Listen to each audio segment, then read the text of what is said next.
One at a time, and we'll get the job done. Y'all know what to say. On three. 1, 2, 3. And the home of the Jets.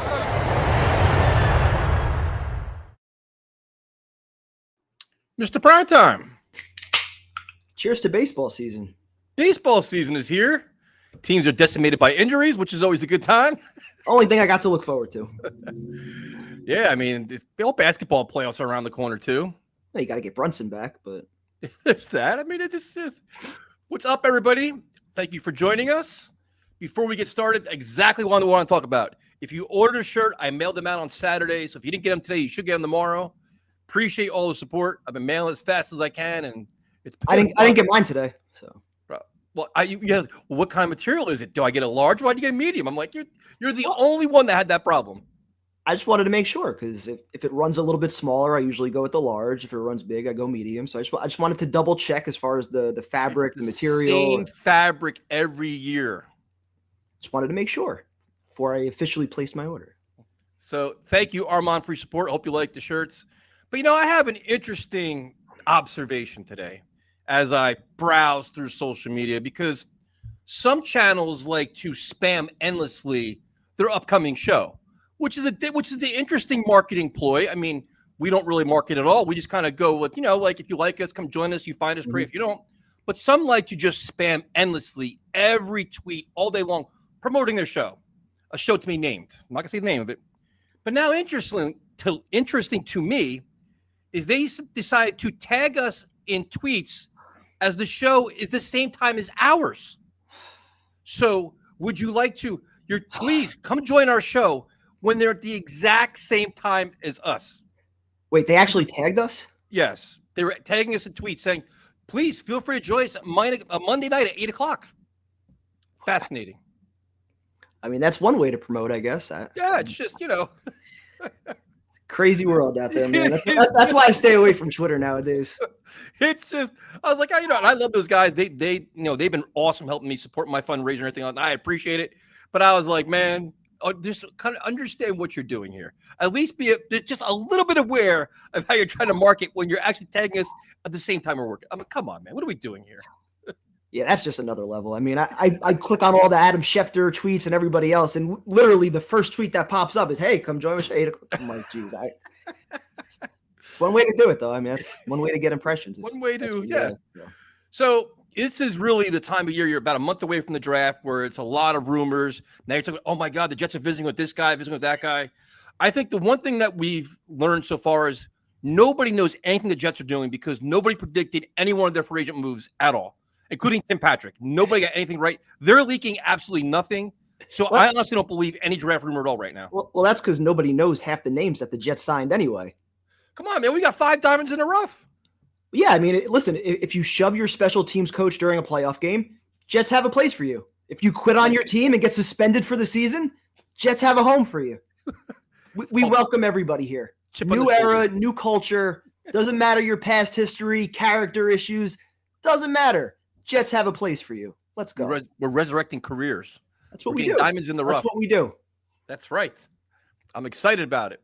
But the interesting thing is, everybody's talking about the Jackson Dart rumors. I don't believe at all. Not at all. I don't think there's a quarterback right now the Jets taking at number 7. Not saying Justin Fields is the answer, but if Shedeur Sanders by some way falls to them, but I don't see them taking Dart at 7, dude. I just don't see that. I don't see them taking him at 7, but I definitely see a scenario where they would trade down and potentially take him somewhere in the teens if he were to fall that far. I think he will be a first-round pick. I think that Moogie definitely likes him, but I don't see them taking him at 7, but I do see that as a realistic possibility, unfortunately. Yeah, I don't see it, man. I see them going like third round flyer on somebody. Like I keep thinking the way they're going to do this offense with Justin Fields, Jalen Milroe is really rich. And it's like this is ideally the perfect world to have a young quarterback. You have two guys in front of them that they're not going to play. They're literally going to sit, and you're going to sit and learn from Tyrod Taylor, who's an excellent mentor, veteran. You have Justin Fields. You can sit like there's no pressure to play. Just sit back, learn the NFL, fix your mechanics, get your game together, and then if the season's lost by week 12, week 13, you can put them in. But this is actually a molding of a quarterback kind of thing now. And that's what I hate about every draft pick that they've had, from Zach Wilson to Geno to Sam Darnold, is that they've been forced to play immediately as rookies in scenarios where they really shouldn't be. So, yeah, I mean, that would be the perfect scenario where, you have two quarterbacks in front that, this kid can learn from, which is why, again, I feel like they're going to be tempted to take somebody fairly early. I just hope it's not at 7. I think Justin Fields lets them wait till round 3, round 4. They have a guy there. That's their draft pick. That's their hopefully your project. You can resurrect him. You get good play. You can win games. If he strikes it rich, wonderful. You have your quarterback for the next decade. But I think it's later rounds. But where the argument is coming from, and it's the same one as last year, and last year actually worked out for the Jets. Last year was Olu and Brock Bowers. This year it's Membu and Tyler Warren. And the Jets got lucky last year because Olu looks like he's going to be a really good player, and left tackles are very, very hard to find. But generational tight ends are also very hard to find too. I mean, Bowers is on a completely another level. So. True, but you win games by your offensive line. We've learned it from the Lions, the Eagles, and everybody else. And I'm all about building the line. But you understand the arguments now. Like I understand the Tyler Warren argument. I understand the Membu argument. I understand all of them. I think either way, I can justify it. Like I wouldn't be mad either way. Like, all right, if you have a plan, it's offense. Build the offense up. I think where I start getting a little bit irritated is when like, oh, well, what if this defensive player drops to 7? No. And I'm like, I honestly, dude, I know the talent of the defensive players. I know all of them. I need this offense to be able to protect Justin Fields, run the football, and catch friggin' passes. And that's my priority in the first, I'd probably say first 2 rounds of the draft. Protect Fields or whoever your future quarterback is if it's not him.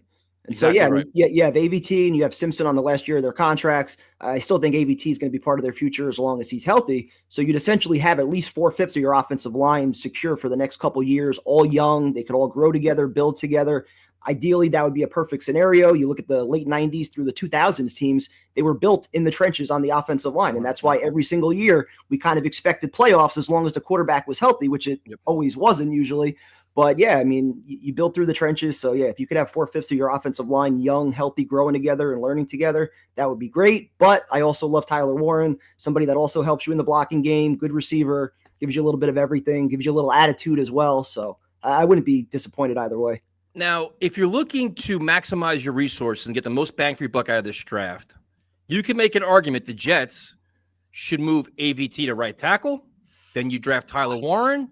You find the guard somewhere else, and you go that way. So now you're not worried about getting your Membu or Will Campbell. You have your right tackle, who's, everybody. I know they bounce around, but this is the whole But this is the best fit. Well, could that also be where Josh Myers comes into play? That's what I was asking. It's wondering if there's ways to move all this around if they wanted to. I wouldn't move Tippmann personally. I'd keep Tippmann there. I wouldn't move him to guard. Like you put Myers at center, Tippmann at guard. Like I wouldn't reshuffle all this. I'd keep Tippmann there. But if you want to, I don't hate moving AVT if you want to justify bringing in Tyler Warren. That I don't hate it, but you're going to have to pay him big money next year. I just hate the idea of moving him around again after back-to-back years where he got hurt at right tackle. It seemed like he was pretty comfortable playing guard. That's where he's been at his best, where he's been healthy. So, if you can just have a spot locked up for him where he's going to perform well and you can give him an extension and feel good about it, ideally that would be a nice scenario to have rather than, trying to experiment again. Can he handle right tackle? Is he going to be healthy or not? So I just worry about that. And Bose makes a good point, and this is my selling point right here. If you get Membu and you have Olu Membu, you have your bookend tackles for the next decade, ideally, and then you have a young Tippmann. Like that's how you build your team, dude. That's literally a young offensive line that's going to play together forever. You saw it with the Brickashaw and Mangold. You see all the good teams. Now you're assuming they're going to be well coached, but that's a whole other story. But having that kind of young talent is interesting. But I'm curious if Membu's even there. If Will Campbell falls to the Jets, I don't know how that's going to work out. But like I said, I can't get mad at that, dude. You can't It makes sense to me. It gets weird if you go in defensive tackle. I understand the talent. It kind of bothers me. The other thing too is wide receivers interesting because you're not getting Travis Hunter. No. Are you getting a very are you getting a 1?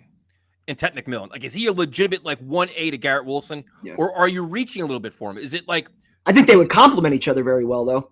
But is that the best value for number 7 pick in the draft? Yeah. And I think there is some good depth at wide receiver in this draft too, where you can get guys in round 3, round 4. So probably not. Like you want, like for me, it's like that top 10 wide receiver has got to be legitimate, no questions, like slam dunk, especially at 7.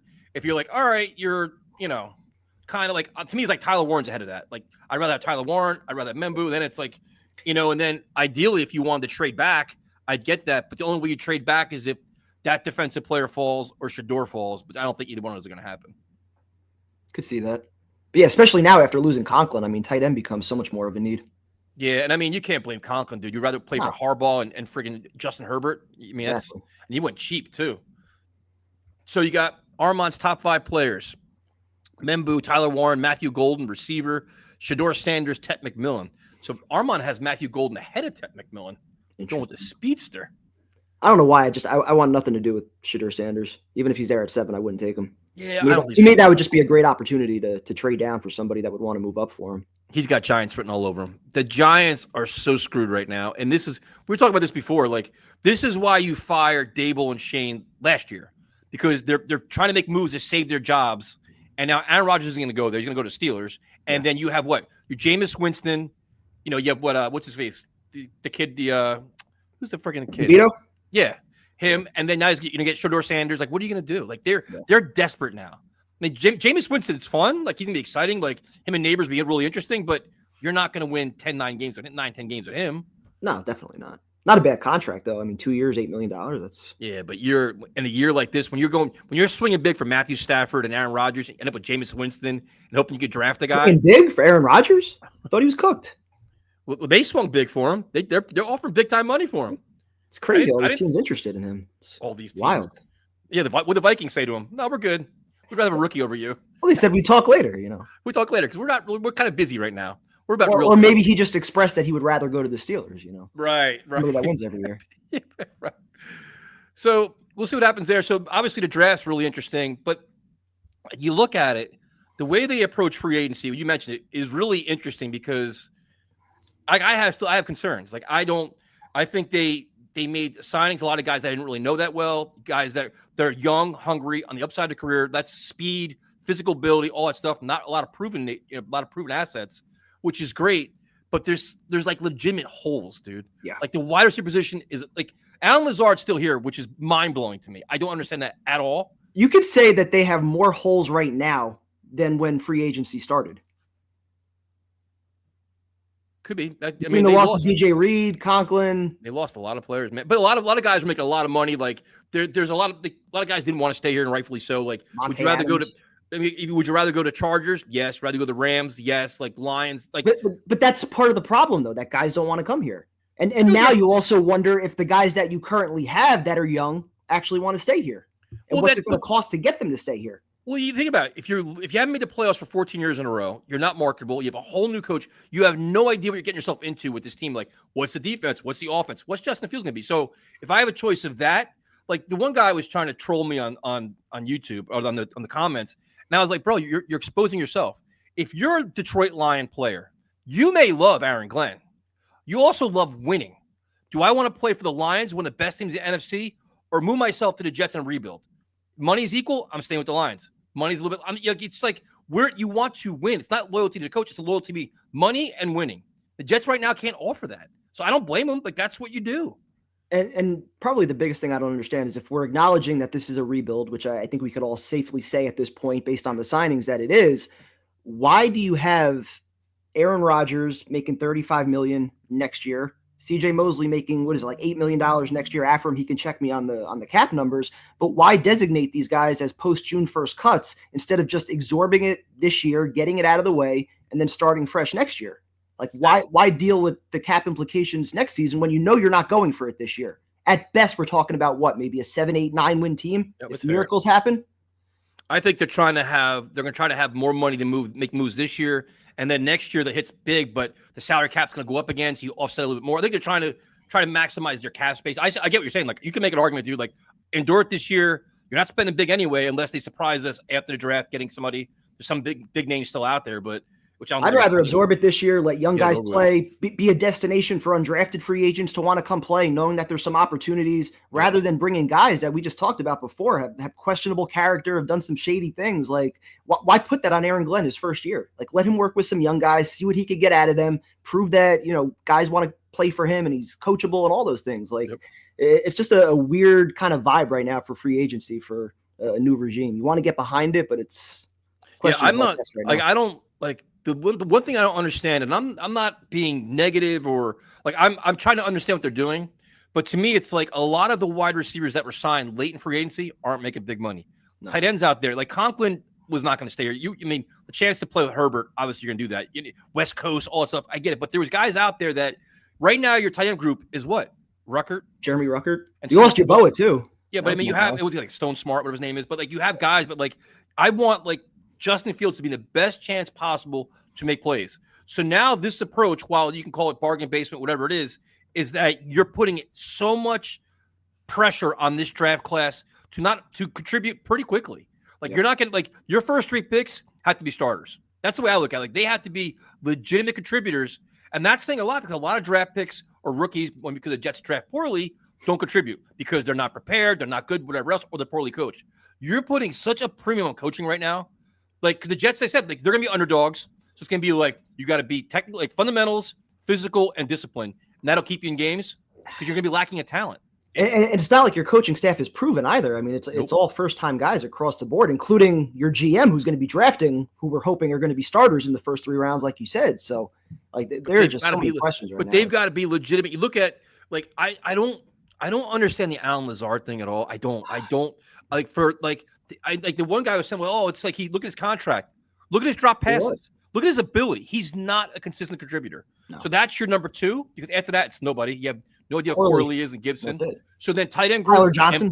Yeah. But that we don't know who he is. So you look at, my expectation in free agency was you don't have to go big. You don't have to get the Amari Coopers or the, whoever, Stephon Diggs, all these guys, but get legitimate quality role players or, mid-tier guys who come in here. And the Jets didn't really take that approach. Tyler Johnson isn't that guy. It's so, to me, the draft, they have to get at least 3 starters. And you look at all the holes. Tight end, wide receiver, you need a right tackle, defensive tackle. You probably need a linebacker. You need a safety. Like, you have some legitimate, like, it makes you look like you only have so many picks. You're not going to hit all of them. You like a really good draft, you hit on what, half of them? 50%, 45% of them? And even the Cisco signing, I mean, I'm reading some of the comments from Jaguar fans about he was just, getting burnt all year. And even though he had some of the interceptions, but. Yeah. I think that the defensive guys, I'm not as, I don't know. I had like that. That's where Aaron Glenn, being a scout, a former defensive player and defensive coach, between him and Steve Wilkes, I'm like, they have to see something. Like they have to see, like, listen, I know what he does there. I can fix this. Like you expect better Sauce Gardner with Aaron Glenn. Like my expectation, you're going to see a lot of better things happen on defense. It's on the offense where I'm concerned. I'm like, all right, you got Tanner Engstrand and Scott Turner, where it's like, good luck. Yep. So, and we got a month to freaking argue about it, which is always fun because we don't know what to expect. And I think it's just coming down to what do you want at 7, and I don't know, man. I understand all the arguments. I see them all day long, but something tells me they're trading down and then Jackson Dart's going to be a Jet. I don't think so. I would be shocked if they take a quarterback in the first round. I'd be shocked. I can't see it. 3rd round, 4th round. I don't see it. It's not good. It's not your best value. I think Muji likes him though. Based on what? We don't even know what Muji likes. We haven't predicted one thing right with him yet. What was the comment he made like a month ago or 2 months ago, whatever? Or Spielman, one of them made a comment that they liked something about him. I remember. I don't believe none of that stuff. I don't believe a word anybody says about the Jets right now. Not a damn thing. So you guys want to call in? Not a lot to really argue about. We're not going to generate bad content. We're not going to promote our shows at the same time as somebody else's show. You know what I mean? Because who would do weird. that? Yeah. A lot of weird things going on in social media these days in Jets world. A lot of strange stuff going on out there. It's one way to put it. Stay my own little world over here. So, goddamn. What's up, Bubs? What's going on? Thanks for having me on. How you doing, man? Thanks for joining us. Pretty good. You got your big board ready? Yeah. Do you really? How big is it? I mean, working on it. Not fully ready, but working on it. So how many players do you put on it? Right now, I got pretty much targets for the Jets in the first 2 days. Still working on like day 3. You know how many primetime has? Yeah, day 3 is kind of interesting. It's because a lot of it's ultimately what happens day 2 and 1. It's kind of harder to predict day 3, so it's a lot of just coin flips. But. So now, what's your mindset going into round 1? Are there premium positions that you think must be addressed, and do you weed out some where you're like, that's not a possibility? Like at pick 7, assuming they don't trade back, do you say they're definitely not going to go, safety, definitely not going to go defensive tackle? Like, are you ruling out defense, or is a guy on defense still in your wheelhouse? I think they could still go after Graham if he's there, just because they need that help next to Quinnen.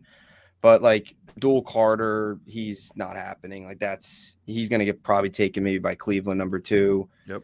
Hunter's probably not happening. I would even say that they're not going to probably take a safety like Malachi Starks. I don't see. He'll probably be there at 7, but I don't see them drafting him. So realistically, I think their only realistic option would be Graham would be the only defensive player I could see them going there. And then it's Membu, McMillan, or Warren. I think those are like the 4 guys.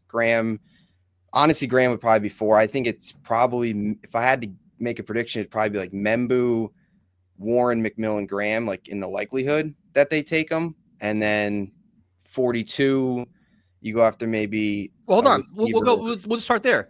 Now with Membu, would you consider moving AVT to right tackle and then drafting Tyler Warren to avoid you're trying to kill 2 birds with 1 stone, that kind of approach? Yeah, I could see that. I'd prefer personally just to keep AVT there. I also wonder just in a contract year if AVT would want to do that, like move back over again. It kind of felt like he was getting tired of, the previous regime moving him all over. So more money at tackle though, also.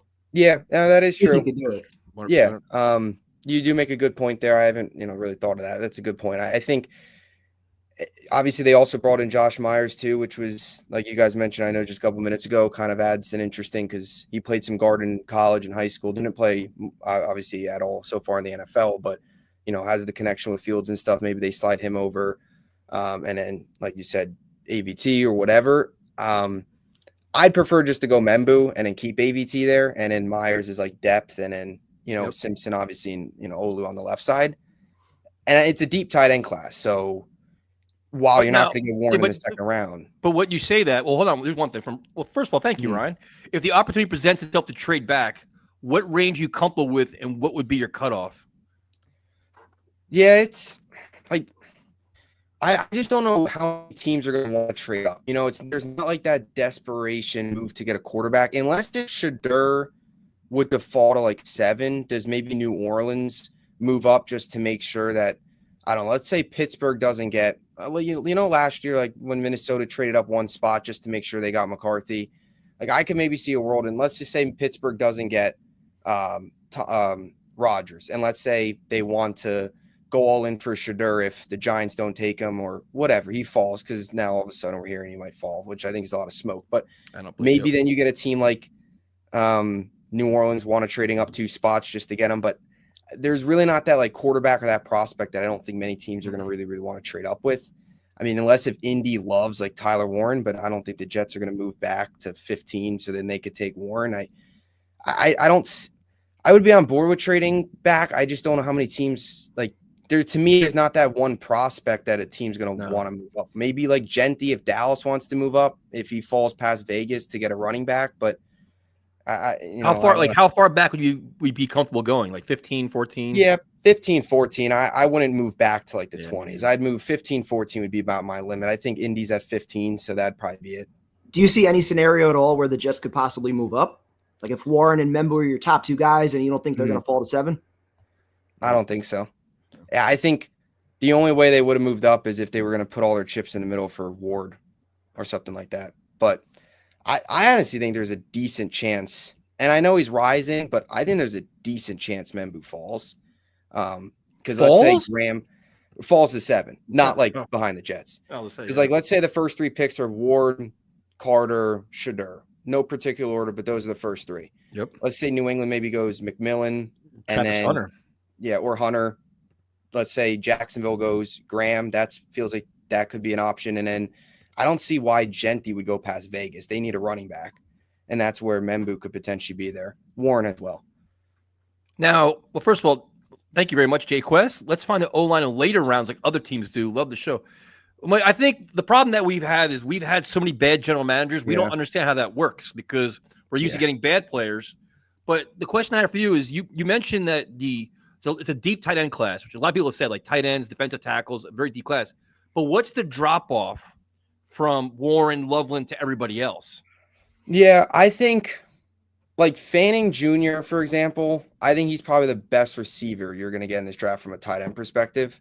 But like overall, Warren's definitely better. Well-rounded. Yeah, more well-rounded. You're not going to get as much of a well-rounded guy. Like Jackson Halls is your blocking guy.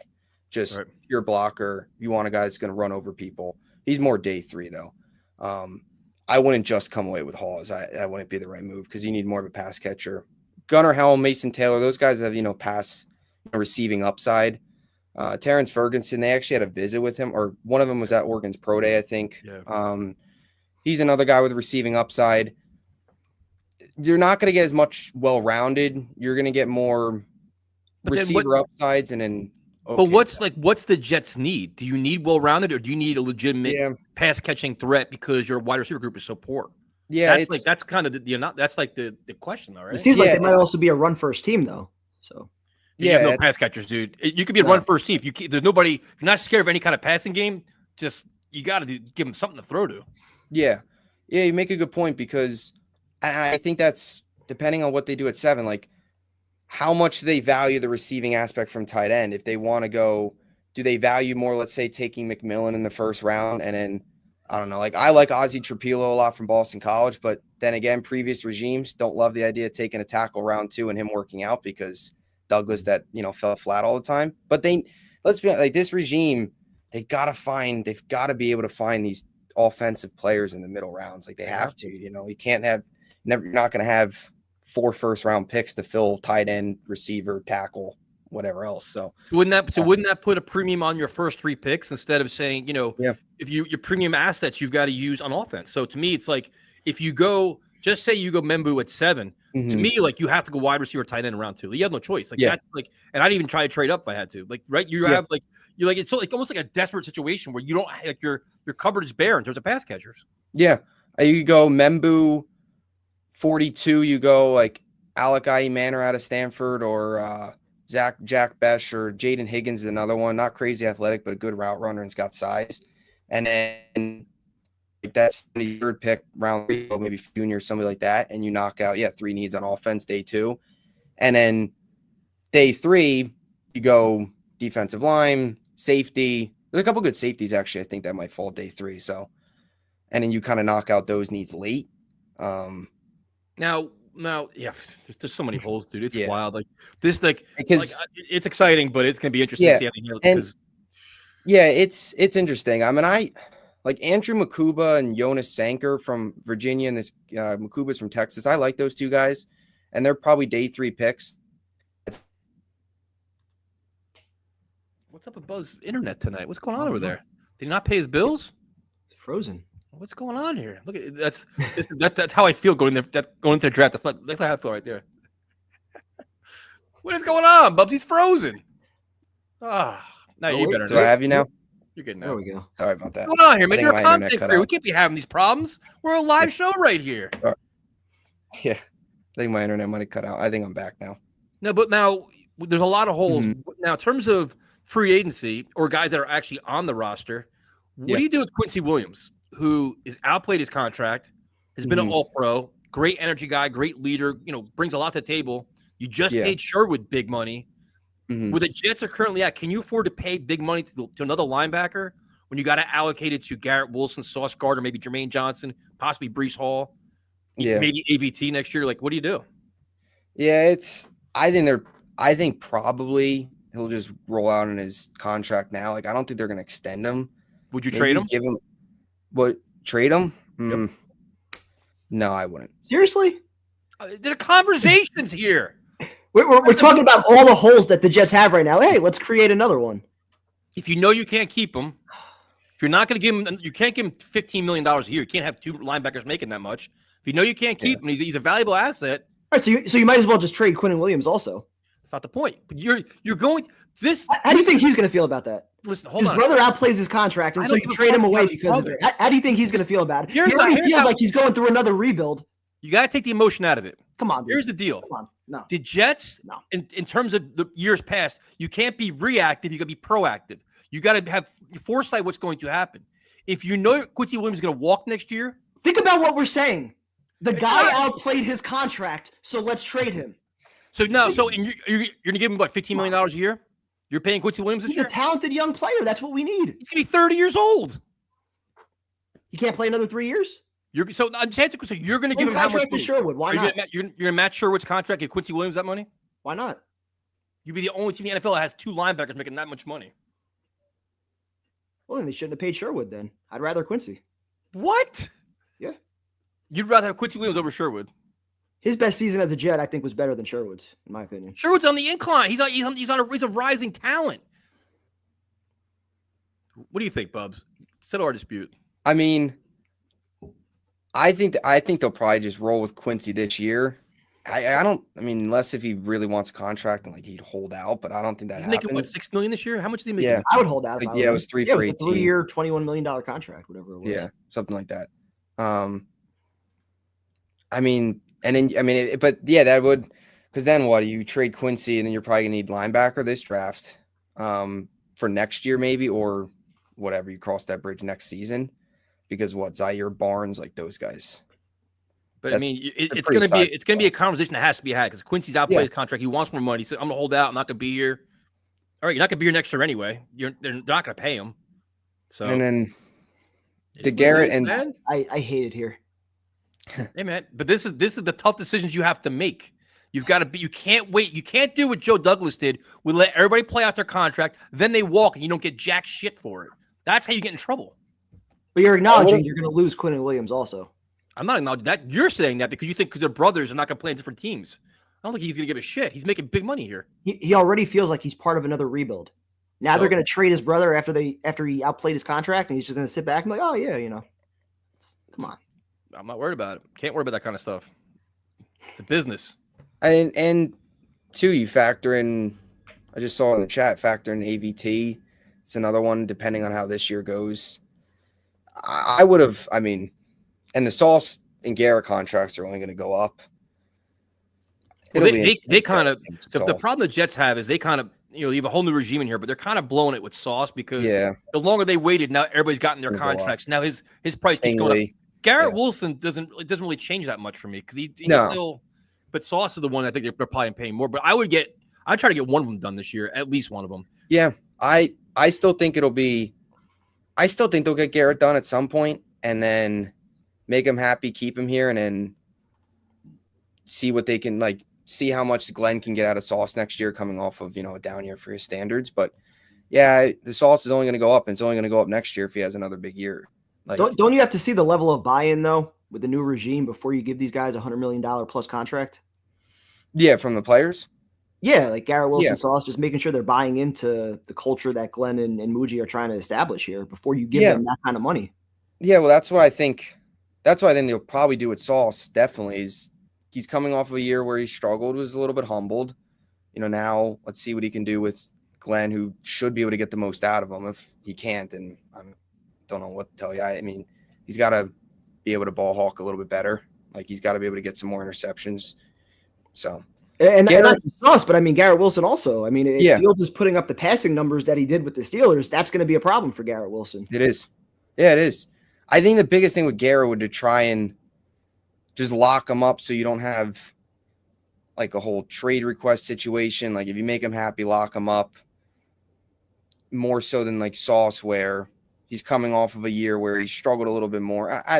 I guess they're both about the same, but I guess the one that seems like there would be a chance where they would request a trade would be Garrett. Sauce.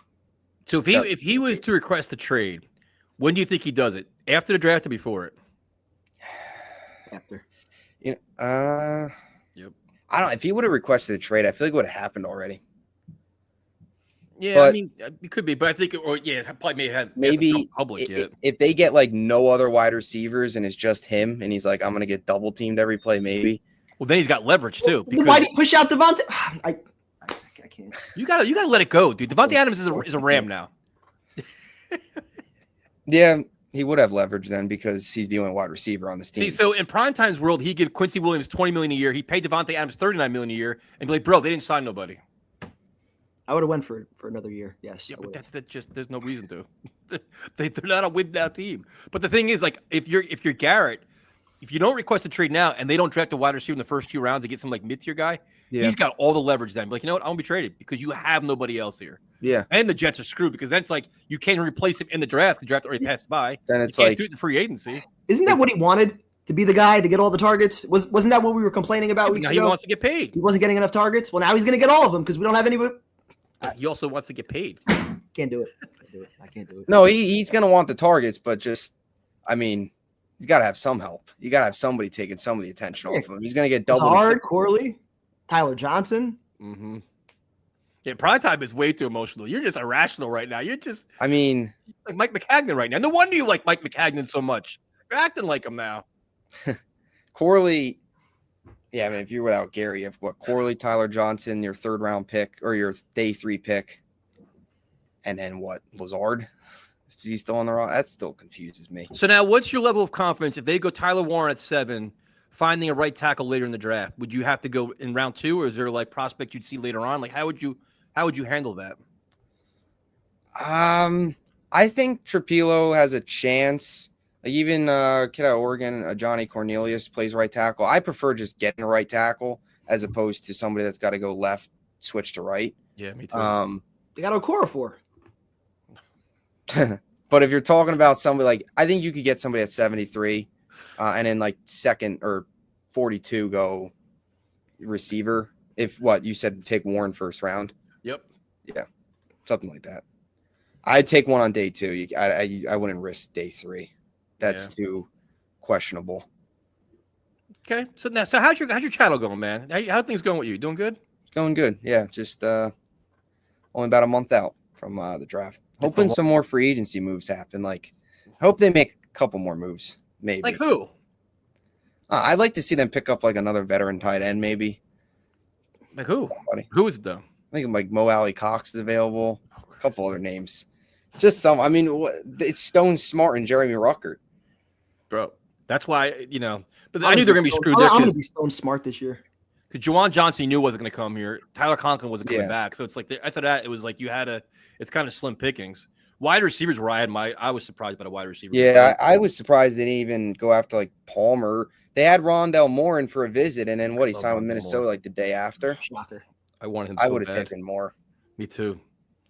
But there's like no receivers out there, right? Like they're not going to spend big on an old receiver like Amari Cooper, Keenan Allen. That's not happening. So no Stephon Diggs. That's definitely not happening. No, Diggs not happening. Like there's really none left receiver wise. Just get Devontae. Well, Cole Harmon. You gotta let it go, prime time. They weren't going to pay him $39 million a year. They just weren't going to. Yeah, having 2 number 1 wide receivers. That's a terrible. You got to think of the big picture here. Why would we do that? Why would you're we so do that? stuck in Why last would we ever year? do that? You're stuck in last year. Why would we want 2 number 1s? Paying Devontae $39 million a year would be absolutely absurd. It's just ridiculous. I will say this. I'm glad, and maybe he would have played and he wouldn't have had to make up his mind, but it is nice to not have like Rodgers to be deciding whether he's going to play or retire right now. I will say that. It's funny. Like it's March 24th. He still doesn't know where he's going to go. Maybe. So we'll see what happens in December when he's got 12 wins with the Steelers and the Jets are. Right. We're talking about tanking and where we're going to be in the draft, and Yeah, we'll see. Good times. We'll see about that. Yep.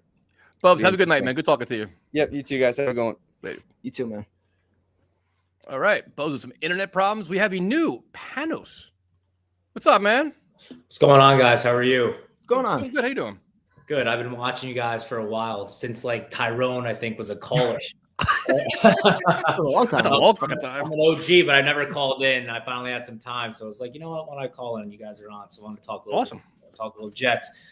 But you tell me where you want to start, because I'm with Kevin. I'm very pessimistic about this season. I'm calling 3-4 wins max. Season is right on schedule for this team, and I don't know how you could be positive. I'm also pretty broken, honestly. The last 2 years really broke me as a Jet fan. So, I mean, I went to London last year. That Denver game sitting in the rain was just like absolutely horrible. London was sick, though. I had a great time, but, you know. So did you want Rodgers to return then and Devontae Adams to return? I didn't really care, honestly. I was so done with it. I think like either was a fine decision for me. Like I'm happy with Justin Fields because at least there's upside potential there. But what are we going to be delusional? Think we're going to be the ones that are going to be the team to magically make Justin Fields good?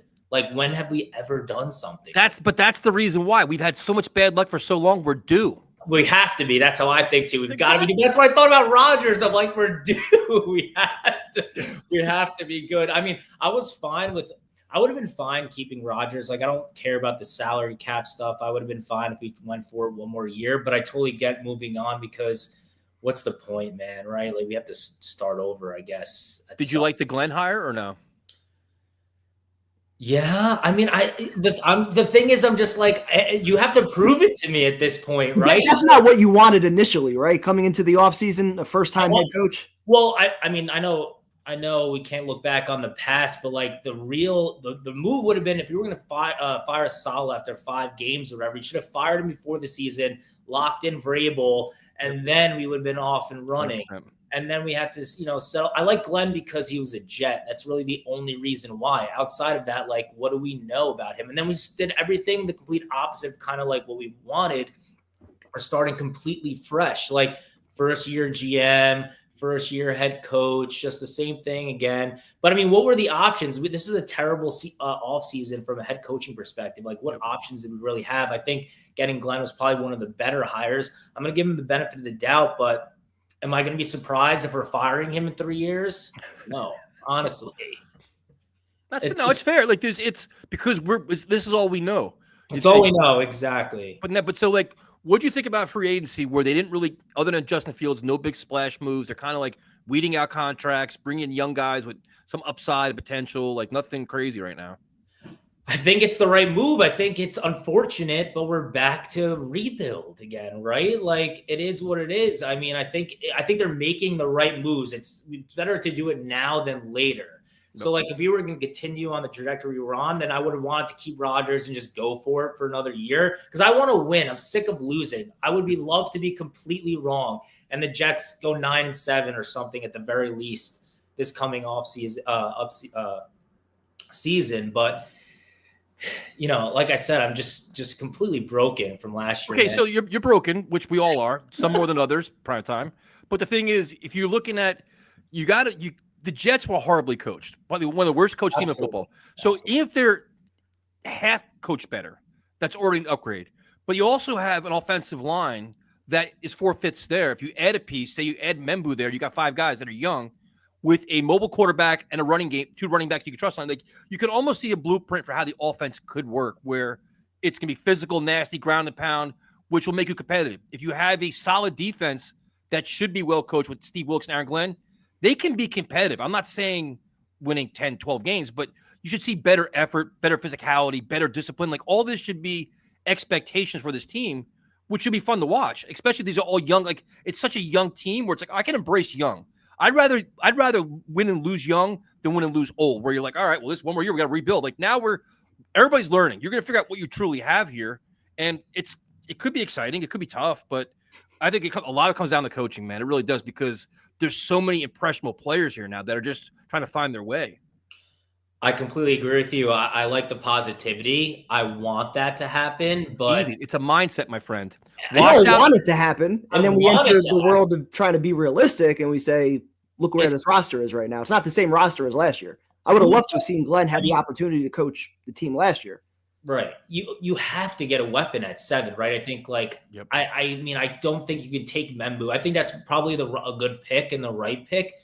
But like now I'm like, I feel like I have to take Tyler Warren at 7. And I don't really know about that receiver in Arizona. Is he really that good? I don't know if he warrants a 7th overall pick. I'm not too sure about that. So you have to go now.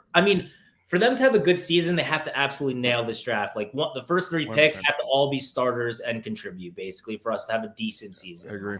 And can we find a right tackle later in the draft? Like every team does it. Can we not get a first round pick that's like you know what I mean? Can we just find somebody in the 5th round that becomes a playable starter? Is that impossible for us? Like we don't need a first round draft pick on the line. I don't want to do it. I mean, I'd be okay with it, but I don't want to do it. I think you have to get a weapon, especially a tight end for a guy like Justin Fields. So would you move AVT to right tackle? No, I don't want to do any of that. Just find a right tackle. I mean, that's it. But who's the guy that he was pretty good, that tight end on the Bears with Fields? Not Cole Kmet. What the hell's his name? Yeah, Kmet. Yeah. But yes, I mean, they had some good chemistry. So, I mean, I think I'd roll with Tyler Warren. It's kind of funny how we go back to last season, we were all freaking out if you drafted Bowers, and now we're like dying for the tight end at 7, right? Yeah, but I'm happy with Olu, dude. I'd rather have a very – that's the one thing. That's what Membo is. He's 20 years old. You have Olu Membo. They're doing it for 10, 15 years if you do it right. I'm with you. Olu was the right pick, especially where we were from a circumstance standpoint last year. You couldn't roll with Tyron Smith. You needed to have some stability there. But I think we have to find weapons. It's just we went from like Devontae Adams, Garrett Wilson, all this stuff, and it's just pathetic out there. Garrett Wilson is going to freak out. He's going to be double teamed every second. Justin Fields can't throw the ball. Now with these guys, what would you do with Quincy Williams? He's last year of his deal, grossly underpaid. Would you trade him, extend him? How would you handle him? I think I agree with both of you. I want to keep Quincy Williams, in my opinion. He's 29 though. Yep. But he's a great player, in my opinion, and he's done a lot for the team. I think you need to pay him. But I also understand if you want to move on from him, because how many teams in the league are paying linebackers over $10 million? Like not too many. There's no other team that's paying probably 2 linebackers over $10 million a year, and he's 29. But I agree with both of you. I don't think there's a wrong answer, honestly. I think it sends a terrible message to the locker room, though. I mean, over the last re-signed Sherwood. Hold on. Over the last 10 years, what guy has outperformed their contract to the level of Quincy Williams? And now you're going to trade him rather than give him an extension? Because you think he's too old at 29, 30 years old? Or you put a value on a position and say, you know what? We're not going to pay Quincy. You know what we're going to do? We're going to keep Sauce. Or you can put a value on leadership, too. Yeah, exactly. You give the money to Sauce. If you give Sauce, 5 years, $100 million or whatever, $120 million, you think the locker room's be pissed off that Quincy Williams left? They're not going to give a shit. Like, you know what? They kept one of ours. Young guy, a leader. Done. I think Quincy's loved in that locker room. Yeah, but they love all these guys. You kept So if you keep 2 out of 3, if you keep Sherwood, Sauce, and Quincy leaves, okay, goodbye. How can we not pay everybody, though? Look, the Eagles seem to pay like every freaking player. Every time I go on Twitter, it's like some guy signs a new extension on the Eagles. What? Well, that's Muji's. That's his challenge, though. He's inheriting. You have what? You have those 2 guys. You have Jermaine Johnson, Breece Hall, AVT. You have a ton of young guys that are due for contracts. I'm not paying. That's why. I'm not paying Breece Hall. Me neither. That's why I'm wondering also, like, were you surprised at all that they designated Rodgers and Mosley post June 1st cuts where you're going to carry $40 million into next season? Yeah, I was shocked by that, to be honest. It didn't really make sense. I don't know. Like, I know nothing about this Muji guy, man.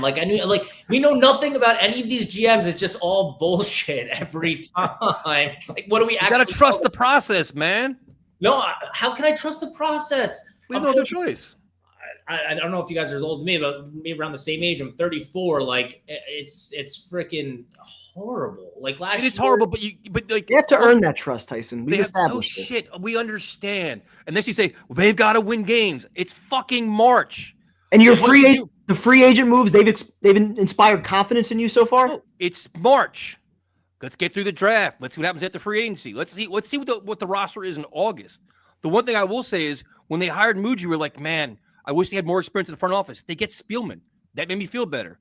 Aaron Glenn's got Steve Wilkes. They got guys there. It's like, all right, there's pieces here moving on with at least what they're doing is making sense. It's going to take time. They got to clean out a lot of bullshit in this team with its bad personnel, bad contracts, bad whatever, attitudes, all this stuff they got to figure out. They're adding more of them, though. In your opinion, we have no idea what they could be here once they come here. If a guy shoves his special teams coach in the middle of a fucking playoff game, that's not a guy I want on my roster.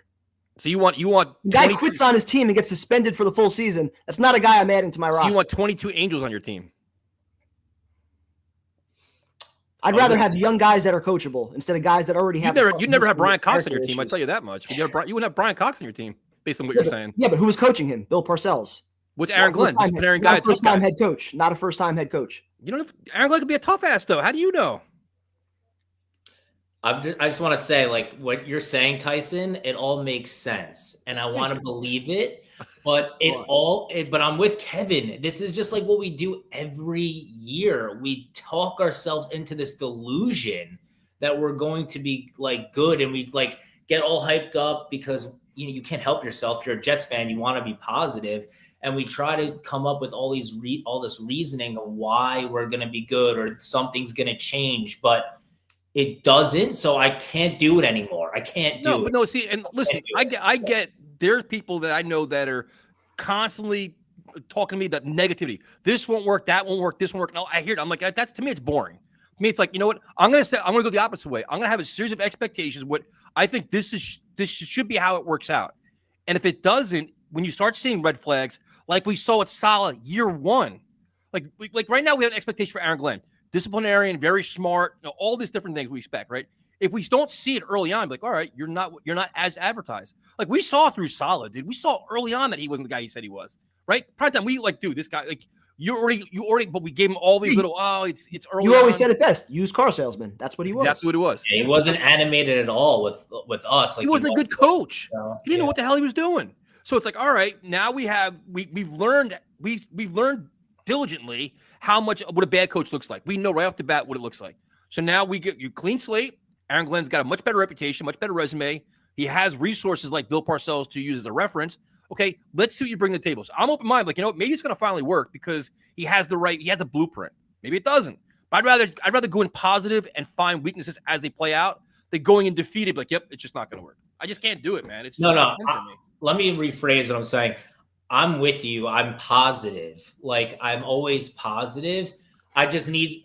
Then I lean with Kevin. Like, I need it to happen. I need to see it. I can't be all in like I am, like blindly every year, no matter what. So I just need it to be proven to me because I'm just so like I just sense what's going to happen already. Like it's hard for me to not envision a 3 to 4 win team right now. And but if you had so not to cut you off, but if you had a 7-win team this year, right?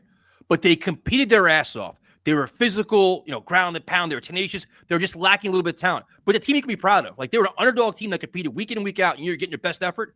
I'd be happy with that. Because I wouldn't be. I'm not. You're happy with a 7-win season? No, I need experienced last year. We experienced that with Salah. Yeah, it's better last year. You got to start somewhere. No. So if your only happiness this year is 9 wins, you're not going to be happy. That's the bar. 7 wins. We're proud of that. Go team, go. You missed my point. You're looking at the win total and saying if you're seeing a much better team that is competing week in and week out, that it's playing, they're smart, they're physically sound, and they're physical, and they win 7 games, but they're competitive. That is better than anything we've seen in the last 3 years. That's called a building block. If Justin Fields is good, then yes. Because then I'm pissed off if we're 7 wins and Justin Fields sucks. Because then what quarterback am I getting? Then you're in the draft next year. Right. But then now and you're picking in the teens probably. Yeah. So it's either I get to 9 wins and finally have a winning season and Justin Fields look good, or I want to suck. That's pretty much it. There's no in-betweens. There's no in-between. What's the point of being in between? It's like we saw 7 wins with Zach Wilson, it's just exactly. And last year was a joke. I mean, I just can't believe how bad the defense was. I can't believe the kicking game. The way we lost games, it was unbelievable. Yep. The way we lost games last year. And when I was in London, I was first of all surrounded by Vikings fans. It was crazy how many Viking fans were there. But Rodgers, he actually played pretty bad, but then we still had a chance to win the game, and then he threw that pick to Mike Williams pick. It was so bad, man. Rodgers was actually pretty good, but then when it came down to it, he made so many mistakes. It was just so surprising last year. I don't know, man. I'm done, but I wanted to get something off my chest. I appreciate you guys having me on. Thanks for calling, man. We appreciate it. Awesome call. I'll call in again. Thanks for having me. Good night, man. Good talking to you, man. That's what I'm talking about. 8 wins and an NYJF TV ban. I'm with that. Let's do this. 8 wins. Man, you gotta just exhale, man. You're problem, Tyson, Aaron Rodgers land. The problem is that you've never been a season ticket holder, or at least not recently through all the Excuse mess. me, I've been a season ticket holder when you were fucking alive, Hold on, dude. hold on. Break. Not recently through all the mess, through all the I have brains. price increases, when I'm eating tickets, trying to get 20% of the value back that I paid for it. Like them doing that to us through all this losing, through the 14 years of no playoffs, through not having a home playoff game. So whose fault is that? Your fault, not their fault. You paid for them. But that's why I don't feel like I owe them the benefit of the doubt with this rebuild. I'll be pleasantly surprised if they win 9 or 10 games this year, but I think we all acknowledge it's not going to happen. So if you don't renew your on tickets, board 7 wins. What? So if you don't renew your tickets this year, I didn't. So then why? And that's what sucks, because they've been in my family's name since the 80s, and that's what they drove us to, where we don't even want to step in that building anymore until they show us. It should be about we're tired of eating money every year. It should be about enjoying family time and the experience. Then. So like you talk about me like not having seen tickets. I had seen tickets for a very long period of time. But I'm saying recently though, 3 of the last 4 years. You know why I don't have them? Because to me it made no financial sense to waste my money. So instead of being upset about wasting my money, I watch. So they're pushing out diehard fans like you and I for what? Pushing me out. I made a decision. I want to spend my money other ways. You, me, and many other people have made decisions not to renew our season tickets, and that's what sucks. We don't have a home field advantage. Yeah, but the whole that's thing another thing that sucks. But to me, my life didn't end. I took that money and I go to concerts now. I don't give a shit. I still watch the games. I still enjoy the team. I just don't waste thousands of dollars on them. Exactly. So I'm not mad about it. I'm happy about it. And a lot of people do, and I feel for them that still do, because they feel obligated to go because it's family tradition. They enjoy the moments and memories. Nobody's telling you have to spend money. If you don't like the product, don't spend it. That's it. Like, why? You can't be mad about it. Like, there's nobody. The Jets aren't. They don't have a hammer we had. You got to spend $5,000 this year. No, I'm out. I'll come back when you get better. And that's my mindset. I'll come back when they get better. So that's it. Problem solved. So now the next caller is very interesting because this is a very difficult time for him, where he has to be torn, where he is the special celebrity, the special guest every week on Afterburners. But they're live right now. Uh-oh. He's got to be sweating, dude. He's got to be like, if I can get this call over with quick, I can log into their site real quick. I can get on both and do like a dual showing. Well, he might have been on there already. It could have been. He could probably do like the early interview, try to get out. We might be getting sloppy seconds right now. We got to make this call like a half hour long so he can't get on the show. Let's make sure we just block him. How are you managing your time right now? I've been waiting for a half hour. No, you know what? It's funny. Afram is beyond Hollywood now. He's like all of California. Yeah, I'm international. He's on so many shows. He's on shows I've never even heard of before. And it was funny. Everybody rats you out too. They're like, "Yo, Afram's on like Jets. Afram's on like Jets United." I'm like, "Who the hell is Jets United? Never even heard of them." You're the man of the people. I'm a renegade, like you said. I'm a renegade. You are.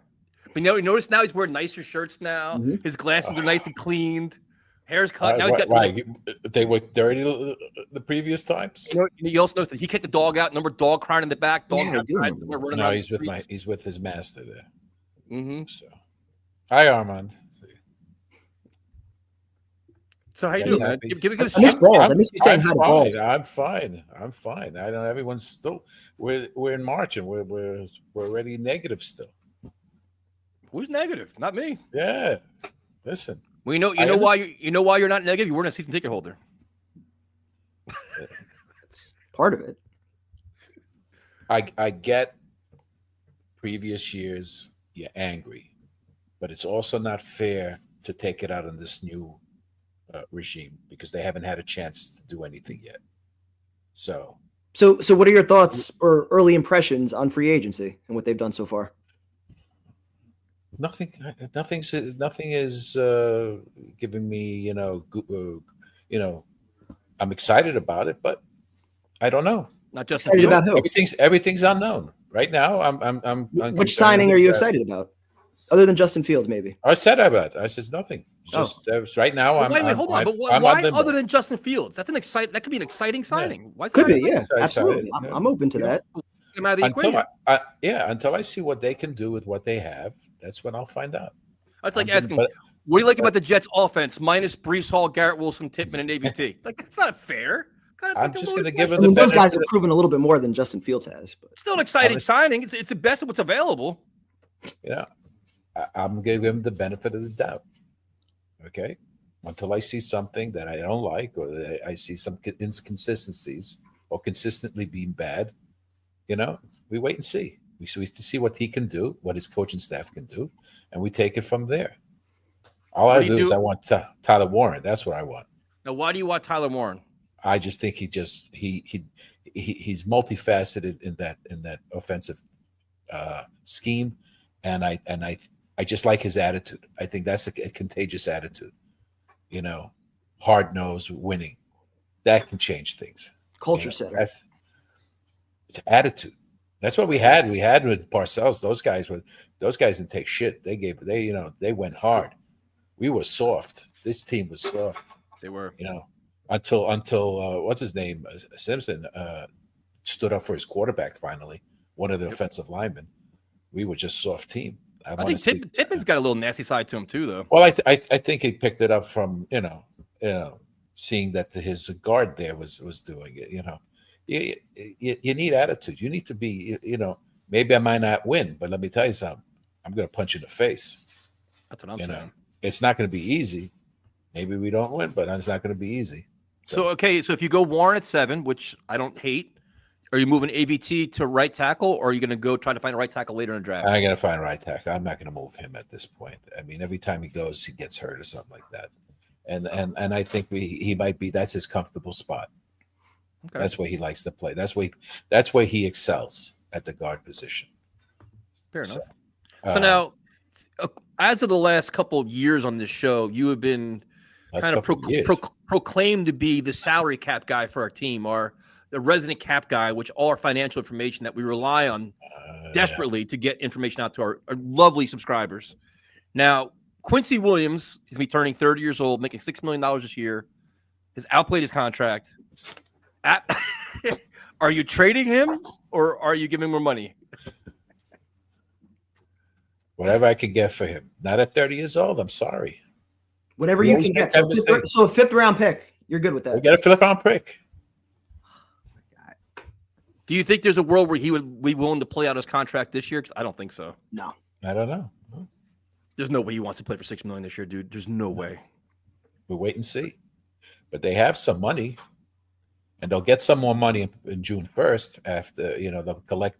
They can start using the Rodgers money after June 1st. That's, it was a 14 or something, whatever. And, and that's the same thing with Lazard. They can cut him after June 1st and collect $11 million, But I just think they're just low on receivers right now. See what they do in the draft. All right, so you're getting sometimes you have to bite the bullet. Bite the bullet. Look, so now, do you have concerns? How many tight ends do you have? All right, we have half of one. Now, do you have concerns if Primetime's concerned is if you trade Quincy Williams, Quinnen Williams would be upset? These guys know it's a business. They have no problem going to free agency and looking for go to another team and take their money and leaving their teammates. Yep. Right? So it's the nature of the business. Sorry. Goodbye or stay here, whatever. This is what we can offer you. But not even just Quinnen, though. The rest of the locker room, like I was saying before, like Sherwood. What other guy has outperformed their contract? Not talking about rookie contract, but a free agent signing. What other guy has outperformed their contract in the last 10, 20 years like Quincy has? Hey. They kept Quinnen because they paid Quinnen. They paid Sherwood. We were so worried that Wilson was going to request a trade. But so where's his loyalty being on the team? He was willing to leave because he didn't want to stay there with Rodgers, right? He's willing to leave. He couldn't care less about the team at that point. Yep. He's doing what's best for him. That's right. Each player is going to do best for themselves, and the team is going to do best for themselves. It's a business. They know it. Yep. But how is the best thing for the Jets trading Quincy Williams for a 5th round pick? Or whatever they get for him. You're not going to get anything from him next year. He's going to walk next year. Exactly. Or you can just sign him to a 3-4 year contract extension. No, not 3-4 years. Dude. Why not? Because first 2 years guaranteed. Why not? Are you seeing the trend of what they're doing? They're getting all young guys. The reason that he's getting all young guys is because he could mold these guys. So going into his age 30 season, that's old. You In just NFL paid it Sherwood is. $45 million. You're not Yeah. gonna. You have so much money to spend other places. You can't start overpaying linebackers because you feel bad about his brother. All right, so let's just add another hole. We lost Conklin, we lost Reed, we lost Devon. Let's Hey, add we Quincy to the list, we too. Let's did add him a more favor holes. by That's fine. bringing his. That's fine. We Add did him more a holes. favor bringing his brother in. Okay, he just happened to develop. That's right. That's all. We didn't expect nothing from who's this Quincy guy? It's his brother. We got him because it'd make Quinn happy. Prior to that, his brother wasn't there when he first came up. Prime's gonna be the guy who's gonna give Quincy Williams $14 million a year, and next year bitch him like, I can't believe we couldn't keep Garrett Wilson. We can't afford him. No shit. You just overpaid another linebacker. They love If Garrett Rodgers, wants to but stay here. I don't see them singing. They know it's a business. Yeah, Rodgers didn't want. He comes and goes. So it's a business. I'm sorry. It's any sport. Ugly It's a business. business. It is an ugly business. I agree. How many Now- Mets have went to other teams? Look at Juan Soto, that traitor. Yeah. That's okay when he's on your team. Exactly. Okay. Well, it's the Yankees' fault. They didn't take care of him and his family, so he wanted to go somewhere else. Right. Yeah. Understandable. That's what it is. Give me Been that. shine- Understandable. He got 7. So now- He wanted a better home, a better organization, Right. someone that treated his family with respect. They've proven him I so much. understand that. So now, Afram, what do you think about the rumors the Jets could go quarterback in the first round? I'm not buying this Jackson Dart stuff at all. I'm not buying that at all. But what would be the earliest round you take a quarterback? Earliest for me, 4th round. Really? Yeah. I could see that. That's it. Who did they meet Look with at today? It was Quinn Ewers, Quinn right? Ewers, yeah. These guys all at this point, they're projects, right? Yeah. What did I we agree. take? We take Travis, Jordan Fifth Travis. round. It was the 5th round, wasn't it? Yes. Yeah. So- Trade him too. Get him out of here too. He doesn't want to be here. Get him out of here. Exactly. I agree with you. You're unhappy. You don't like our staff. You're out of here. Well, yeah. If it's Yeah, after they screwed up his rehab, yeah. Because Straight into it. this staff currently did that. They're not even here. I didn't say the staff did. But I'm saying, like, for him to comment like that, like, oh, the Jets screwed me, there's literally nobody in the building remain that actually dealt with him. So he's got to just, like, pipe down, rehab, get better. and that's why I keep saying it's not fair to hold this regime accountable for what the previous regime did. Exactly. It's not fair. You haven't given them a chance. You don't know what you're getting, but and nobody knows what they're getting when a new coach comes in, even if they have a history. I've seen guys fail going to other teams because they just don't have the talent, and they don't know how to recoup the talent over the years, and they continue to fail. We don't know. We hope for the best, our team, and then we take it from there. But I'm not going to be we're going to get 3 wins, this and that. I don't know. Maybe we do. Maybe we don't. Maybe he puts a team together that just plays hard, and we scrape a few extra wins than we anticipate. Yep. I agree. That's all you can do. So now the question I have is, you're a busy man. You have a full-time job. You work a lot. How do you We work a lot. That's true. It's true. Now, how do you find the time to be on so many different channels and all these different shows? Like, do you I have come like to you. do you have a calendar? I Do you have a calendar, like a calendar? my on your agent desktop? my agent sends me all the information.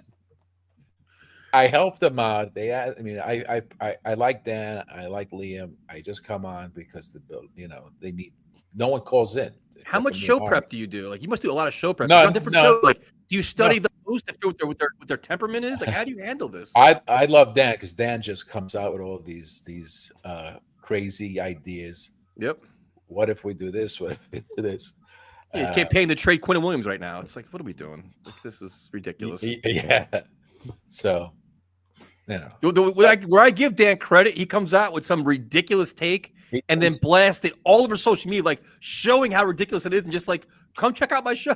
Yeah, he owns it. Yeah. They can't blame. Yeah, listen, he sticks to his guns. So I respect that. So. Yeah. But then we all have our own takes, and Absolutely. and we just hope the team does better, and hopefully it's a good draft, and hopefully these guys, it's a good coaching staff, and they can develop these players and have them play So now, together. how do you handle draft night when all your favorite shows are all having draft shows? Nah. Like, how do you go? This is how the do only show. you You know, have this time- is the only show I give. Do you have like Full time slots? loyalty You're getting, to. like, No, don't even play that game. You know, Nobody's this is gonna the do only is show gonna I be like get Green Bean. photo. Like when Matt and Green Bean and Ryan do their draft show, they give you 20-minute segments. They had like all these different guests. I'm like, yo, bro, can you come on from like 8:40 to 9? That's gonna be after. I'm like, yo, guys, I could join you from 8:20 to 8:40, 8:40 to 9 o'clock. You're gonna like. We'll be lucky to get a full 20 minutes. I'm here for you guys. You know that. You're like, oh, I gotta go to work tonight. Oh my God. Maybe My I don't dog- show up to any show and just My dog watch has to go out. the first. What is it? The first. What is it? 15 minutes? It's coming. 10 minutes now. It's 10 minutes now for first round too. Now, right? I have no idea. It's not 15 minutes anymore. No, It's not now. No, it's 10 minutes. So you figure. Are you gonna charge 10 starting for appearances? Charging? I'm a non-profit type of guy, so you guys. I'm a renegade. I just go where. It's true. You just know. I'm having fun. I'm talking Jets. I'm having fun. Your every move is watched because wherever you go, somebody always messages me. Yo, bro, Afram's on here. I'm like, why do you feel compelled to tell me? I appreciate it because you started that whole thing about calling me a anything. renegade, and then just because they waiting for me to come back on this show, so you can attack me like you do every show. I don't attack you. I just make Well, observations. it's not an observation when you go after me and telling me that I have this, I do this, and do this. I literally have people. I get more direct messages about you than anybody else. Like, did you see Afram say that? I'm like, nah, I didn't hear shit. Yeah, and you text me while I'm on the show too. Tries to distract you. That's what I do. That's all right. I just read it while I'm on there. It's not like I'm doing much, but I enjoy. We there's good dialogue, and we're talking about the Jets. We're continuing off season. We got something to talk about. My other teams, I got nothing to talk about right now. The Rangers? Oh, it's just pitiful. That's just spoiling. I see them both getting. They're dead, dude. Don't. I see both the coach and the GM getting 100 fired this year. Definitely getting fired. Yeah. Someone's getting fired because this. How do you go from President's Trophy team to this? All you got to do is sneak in. Hockey playoffs are the most unpredictable. I've always said that. You find a way to sneak in. If they're lucky to get on in a wild card, their first round oust. There's no consistency on this team. All you need is a hot goalie. You need goals. You need to score. Me too. It's just the goalie's not going to score for you. And we'll see what the Yankees do. I don't know. I have no high. Yankees are cooked already. Yeah, they're done. Season's over. Yeah. So, and I don't know what the Knicks are doing. They just can't win a big game with a solid team. They're one and done. Yeah, they're still that's going to be worse. Well, Afram, I appreciate you making time for us. I know you're a very busy man. Always. You have to log into your other show now, so I appreciate it. Before I go. Oh yeah, thank you, man. I appreciate it. Glad you like it. Oh, nice. Must be nice to have that shirt already. Appreciate it, man. Thank you. Thank you. No, because you know what? I was gonna mail Kevin. It's the digs. It's always a dig. Everybody's got a dig. No, the funny thing is, be happy.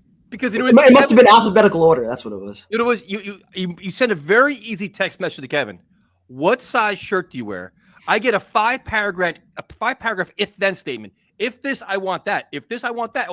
Like, you want large or medium? Like, fucking just give me a goddamn size. Just want to make sure it fits right. He's like, well, if it's 45% cotton and you can only wash it once, I'm like, Jesus Christ. Listen. Yeah, does it shrink in the wash? Like that's important. It's the same goddamn material for the last 5 years. I couldn't care less. It was for a good cause. As soon as he put that out, I bought one. Boom, right away. It's true. You're very true. So it's not about the shirt. It's about what the purpose of the shirt is for. I appreciate it. See, you are a nice guy. Loyalty. Even though you're a renegade. Have a good night, man. Take care, guys. Be good, Afram. Be happy, Kevin. Be happy. Well. I'm trying here. I'm trying. No, don't try. Just be. There's no benefit in what you're process, doing all right? It's no benefit in what you're doing to yourself. It really isn't. Nope. I'm avoiding the potential disappointment in a few months. Don't think about the disappointment. There's no gain. You gain nothing by being negative right now. You're just living negativity. Enjoy. I lower the expectations so that I could be pleasantly surprised if they actually overachieve. Listen, you got Juan Soto. Be happy. I am happy about that. Enjoy your summer. That's all. Very happy about that. Have a good night, man. Be well. You too. All right, so the best thing about let's go Scout, man. What's up, man? What up? Okay, here we go. Gotta type myself up. So the draft, is the draft is not, despite what you might think, it's not won in pick 7 because anybody can pick a first round draft pick. They're slam dunks. They're easy. Anybody can do that. Okay, that's anybody can get a good player. Zach Wilson, Mekhi Becton. Well, unless you're like Joe Douglas and you're full your job, but besides that, what it really comes down to is the later rounds and building it up. And what is the number one reason for our collapse last year? Primetime said it all year. What is Coaching, ownership, all of it, all the above, discipline. Kicking primetime, kicking. Our games are won and lost. If we only made these many kicks, and Zerline, he's out. He's old news. He's washed. We're going to cut him after the June 1st. We're going to get a few million back. So what round are the Jets going kicker? Well, it depends, but I don't necessarily know how it's going to fold out, but I know who we should be looking for. Now, if I had to guess, maybe the 6th round. I mean, the 5th round's kind of getting crazy. Like that's asking for a bit much. So we also need a punter. We signed one guy, but I'm pretty sure it's we got Morstad, don't we? And the Jets had their kicker in the building today. Bagley, Summit, New Jersey's own. Bring him in. We have 2 practice squad guys. That's great. And what was it, Anders Carlson or whatever? That's Anders great. Carlson? He's not the answer, okay? He's not. It doesn't matter because we also don't have Morstead anymore. So I have punting news too. I have information on punters. We have James Burnick from Australia, the Australian leg right there. Played at the University of Alabama. We already tried that with, what's his name? Ben Graham, right? Mm-hmm. Remember him? Yeah, I do. Yeah, but this guy is different, okay? He's a directional kicker prime time. He can control the ball. He can control the wind basically at this point. You know how we have problems with that? It goes back to Zach Wilson. The wind is on our favor now. Okay. We have Austin McNamara. He's a practice squad guy. We're paying him like $900,000. He's not. That's not a solution. He's never played an NFL game. This offense is going to be so good. We're not even. Hold on. But listen, you said we need kickers. We have 3 kickers. We have Anders Carlson, Greg Joseph, and Greg Zerline. Yeah, Greg Zerline's not going to be here. Okay. As of today, he is. We're paying him like $4 million. There's no point in keeping him. He's washed. We're paying Anthony Lazard, Alan Lazard. Yeah, but he led the league in touchdowns for like a week. He's valuable. There's value added. Okay. So listen. The kickers, ready? This is the trick. We need a 4th kicker, and I have the guy penciled in because Ross Martin. No. See, because I follow Pitt football during the season. Okay, and they have this guy. He has a cannon of a leg. He doesn't miss. Okay, basically.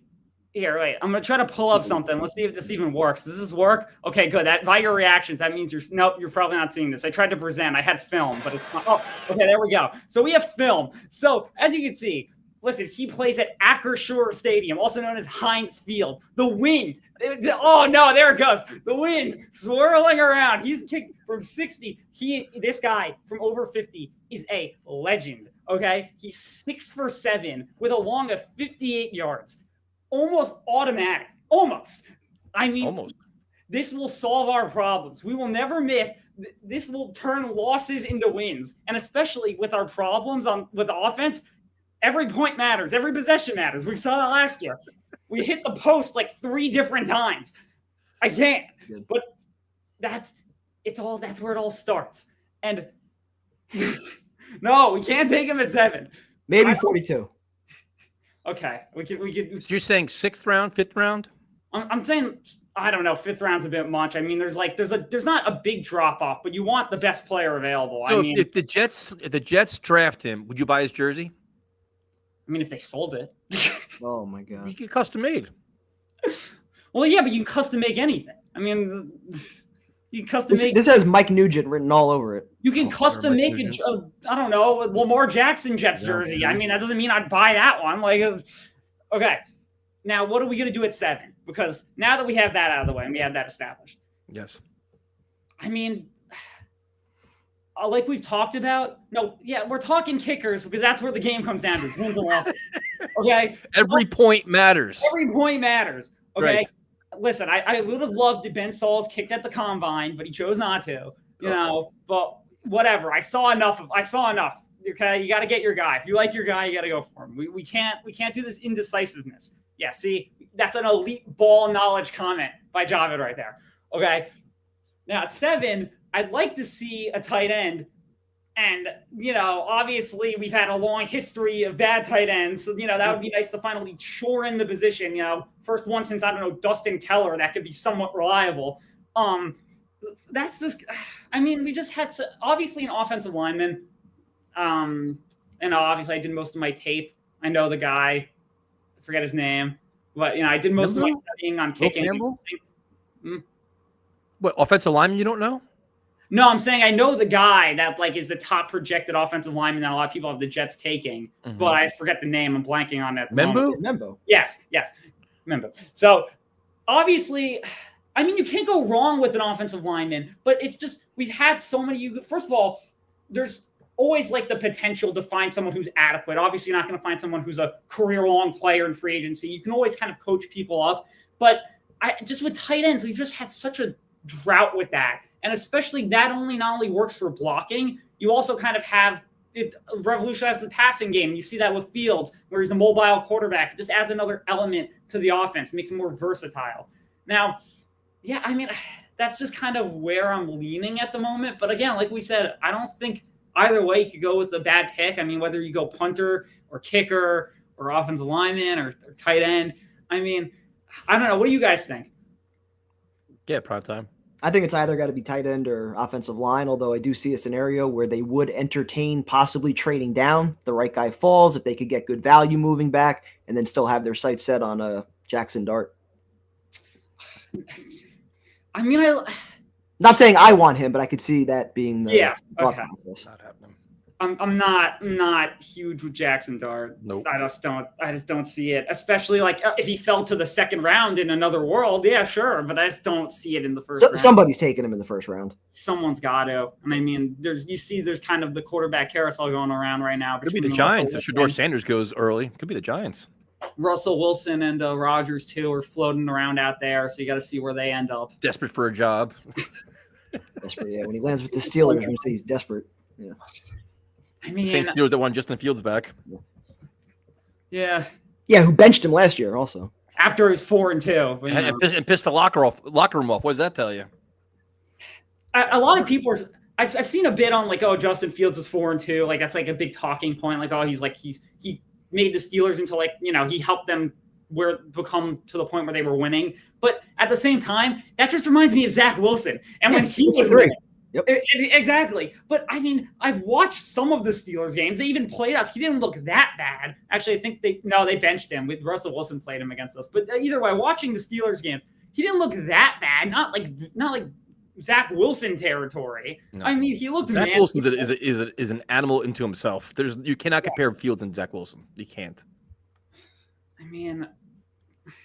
Whatever. I'm just as a vibe check right now. I feel like we had that new caller on. Again, lots of studying of tape here. Couldn't catch the name, but he was a very good caller. He had a good call. And he talked about how he's just kind of shot and we're just kind of done here. And it's just hard to believe. But I'm at the moment in my kind of Jets fandom, how we go through the same cycle every time we hire someone new, where it's I'm still pretty positive. And I'm yeah, we're going to. There's nothing wrong with that. There's nothing. It's more fun. It's more fun this way. There's nothing wrong with it. But unlike past years, we kind of know that this team doesn't really have, at best, what are they, a wild card team at best? That's their absolute, and I'm talking a low wild card, a 6th or 7th seed. It's just hard to kind of buy into that. Now, that doesn't mean that we need to fire the GM, we need to fire the coach, because obviously it's a long process, and you've seen that with free agency. We're kind of slowly building that up. We're not going for any big names right away, which is good. Because then that's what gets you with the Rodgers and Devontae Adams, Allen Lazard, got to spend.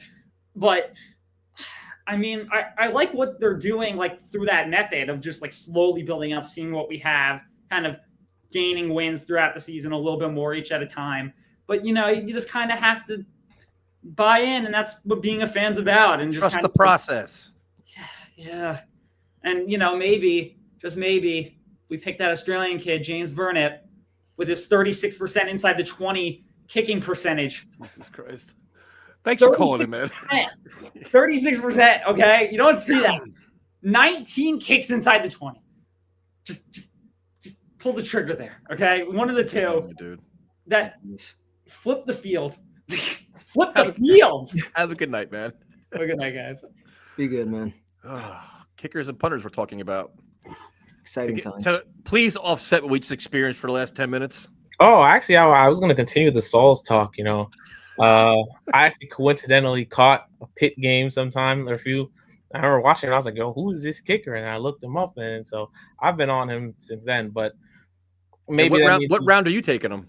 I was going to say maybe that means he's going to stink because I was a big Cade York fan, and he has been trash.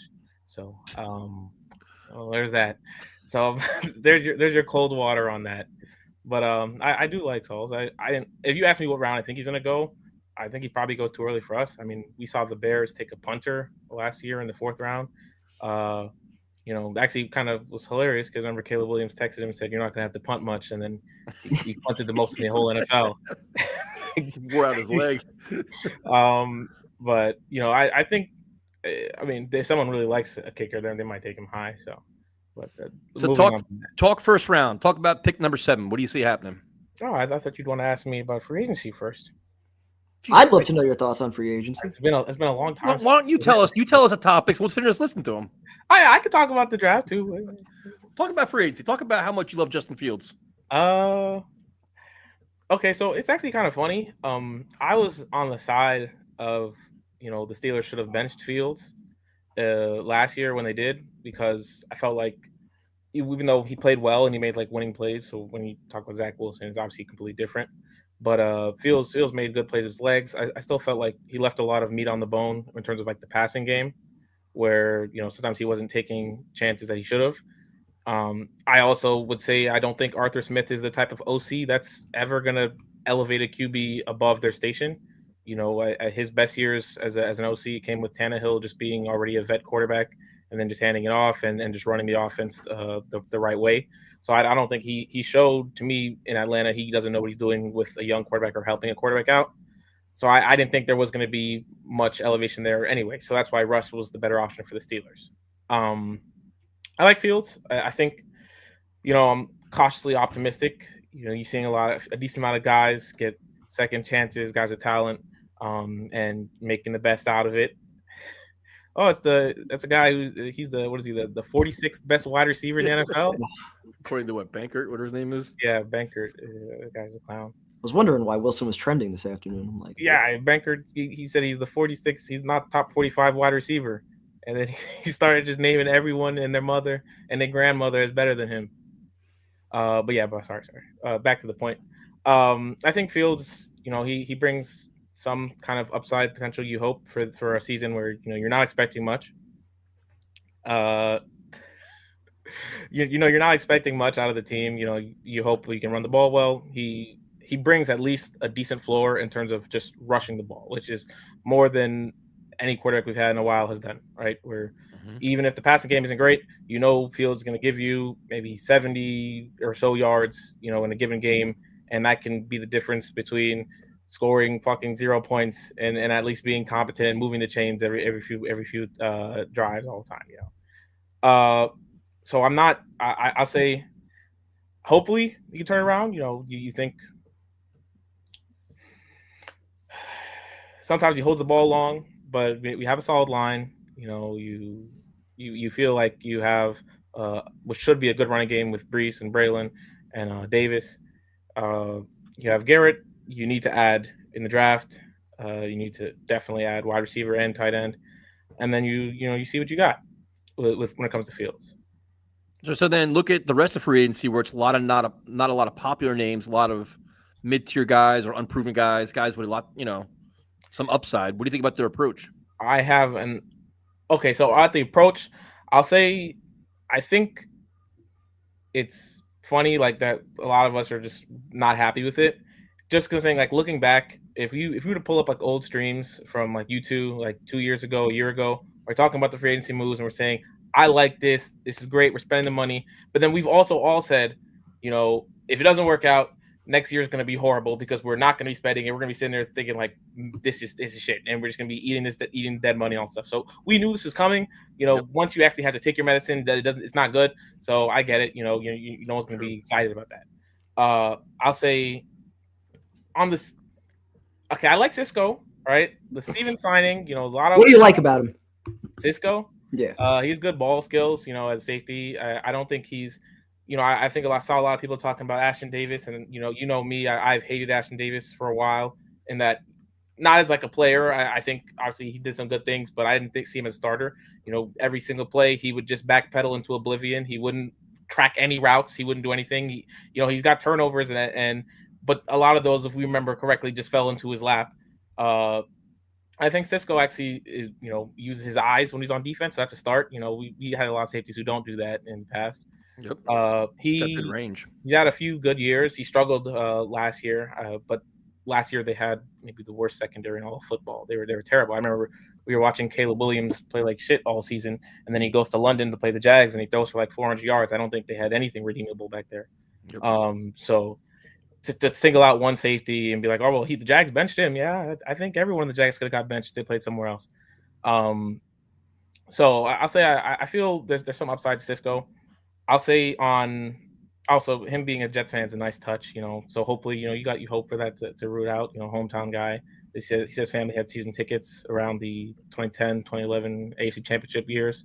So I'll say on the defense with Stevens, a lot of people didn't like that. I'm kind of meh on it. I'll say this. Okay, so me personally, I'll admit I've been a bit of a Detroit hater, and I remember Tyson in the past would say like, I'm rooting for the Bills. Their fans, been tortured, and he hopes that they've done well. And he said in the past playoff runs. And my take has always been, look, if my team is still in poverty, you can't escape. So I've been rooting. I can't lie, I've rooted against the Lions. So when I watch them play, I used to watch their secondary. I used to hate on them, and I'd be complaining to the TV saying the way I felt about the way the Lions defended was they committed a lot of penalties. They would hold a lot. They were very handsy. They were very aggressive. The corners, you mean? Yeah, the corners and stuff. And just the question is whether or not the refs would call it. And sometimes there's some games where I think when they played the Bills, the refs were calling it more often. But then most of the games of the season, they weren't calling it, and you're being handsy. And I first thought that was just a Glenn philosophy, but it must just be a whole team philosophy because you saw the rule change they proposed where defensive holding is an automatic first down. So that's a team that wants to grab you. Yep. So when it comes to Stevens, a lot of things Raven fans talked about is, he'd always be in like the right spot. He'll be like draped on a guy, and then the ball would come and he would just be like, oh, and then catch it. And the first half of that sounds really nice, and for our scheme, if you're saying, we want to be aggressive, you want to be like getting up on guys' grills and being all over them, you'd hope you think that this is someone who could find some kind of good value in here, and also that he's a good tackler, right? So I'd hope to see that Sauce travels. I'm pretty sure a lot of Stevens' yards given up this year was just Chase going off on him, and so like I'm not gonna defend him and say like but you could also have some faith in Aaron Glenn being a former corner, defensive guy, and everything else. Kind of maybe help clean up his technique too, no? Yeah. So my thing is like if you're telling me a guy is all over someone, and like the one thing is that sometimes he just can't get the ball and stuff. I think those are things you can coach. Those are things you can work on. We have Glenn, we have Bly. Those are some two good cornerbacks who played at the league. We also know, like I think Stevens, they said he's aggressive with tackling. So we're going to be a team that's going to be opportunistic in terms of what we expect from the defense. So, you want to be opportunistic, you want to be aggressive, you want to go for turnovers, you want to go for strips, you want to go for picks. So sometimes I felt like watching the Lions, I was like, these guys in the like when everyone's talking about paying Carlton Davis, I was like, no, because I felt like these guys, they, to me personally, they weren't that great. They just would be very opportunistic, and when you're creating turnovers, it's better than doing what our defense is doing, where it's like, look, we're like top 3 in yards allowed, but it's like, but you're giving up points all the time, and you're not actually turning the ball over. And yeah, the pass rush did suck. So also if you're being all aggressive and stuff. Sorry, being all aggressive, and your pass rush is getting home, which you hope we can do with Quinnen, with Will, with Jermaine. You'd be a little lenient on Jermaine coming off the Achilles, but that would help a lot. Okay, so what about our tight end? Tight end. Because it gives a caveat where you're not high in the tight end position like other people are. So Who's not high in the tight end position? You. Since when? Since George Kittle. No, see this misappropriation about what I said, and the fact that I made a whole long Twitter thread about it that PT just summarily ignored completely, and I'm big on tight ends. Tight ends is important. I just said that Kyle Shanahan should get some credit for what's going on because everywhere he went, his tight ends would overperform. And the guy got open a lot in play action. That's so all. If you're big on the tight ends, then you want Tyler Warren at 7. I do. I think I was really entering it thinking I really wanted Graham, but with the signing of Nadi, who's a run stopper, so he's like a first, second down type defensive tackle. You could still bring in Graham, and you're looking at like strength and depth, but Nadi's a solid starter, I think, to be alongside Quinn as your first your run stopper, run stuff for DT. That's the Chiefs fan said he stuffed lots of runs. He was a full-time starter next to Chris Jones 2 years before this year. Yep. So this year he was just like an early down guy. So you think you're fine at defensive tackle. You'd hope to be able to find someone a defensive tackle who can rush. Maybe one of the young guys we have already. So I think I've cooled on the idea of Graham at 7. I think right now, looking at our options with Membu, with Warren, I've reached a point where it's like I'm not going to be mad at any first round pick unless we draft quarterback or we reach for like one of the athletic defensive linemen. What about a wide receiver? What about McMillan? I don't love him. I think he's solid. I would like the value of what Warren would bring to our perceived assumed scheme over him. I think tight end who can really block, who can move, who can be used in a variety of ways. And we know that the Lions with Johnson and Engstrand, they did. I mean, because I read the articles about him, and they said like he actually was a big part of what their run game prep and everything, but also with the trick plays that they would do and all those little fake looks and fancy things they do. So if he actually was a big part of that, you'd think having someone like Warren, who was used basically everywhere, wildcat, running back, fullback, tight end, wide receiver, he lined up anywhere you could line up on offense. I think there was one play he caught was it a touchdown or a 2-point conversion or whatever from center. Like he snapped the ball and then he caught the ball. So he really is someone you can put anywhere. So I think right now it's like you think about the positional value, and so the problem that's only a thing if he's really a bust. If he's a bust, then you're gonna look back at it and be like, "Wow, yeah, I was fucking dumb." But if he's actually just that applies to any player, though. I know, but you wouldn't really be like, "Oh man, they drafted an offensive lineman and he was a bust. That was such a terrible decision." But you would if you drafted a position like, for example, like tight end that high. That's what I was talking about. That. No, right? But not even that. I think you look at the Jets and their lack of playmakers. You can make a very good case for it. Where it's like if they take Tyler Warren, it's not gonna be anybody. Like, oh, they blew it. Like, it makes a lot of sense. That's a hindsight situation. That's not a situation.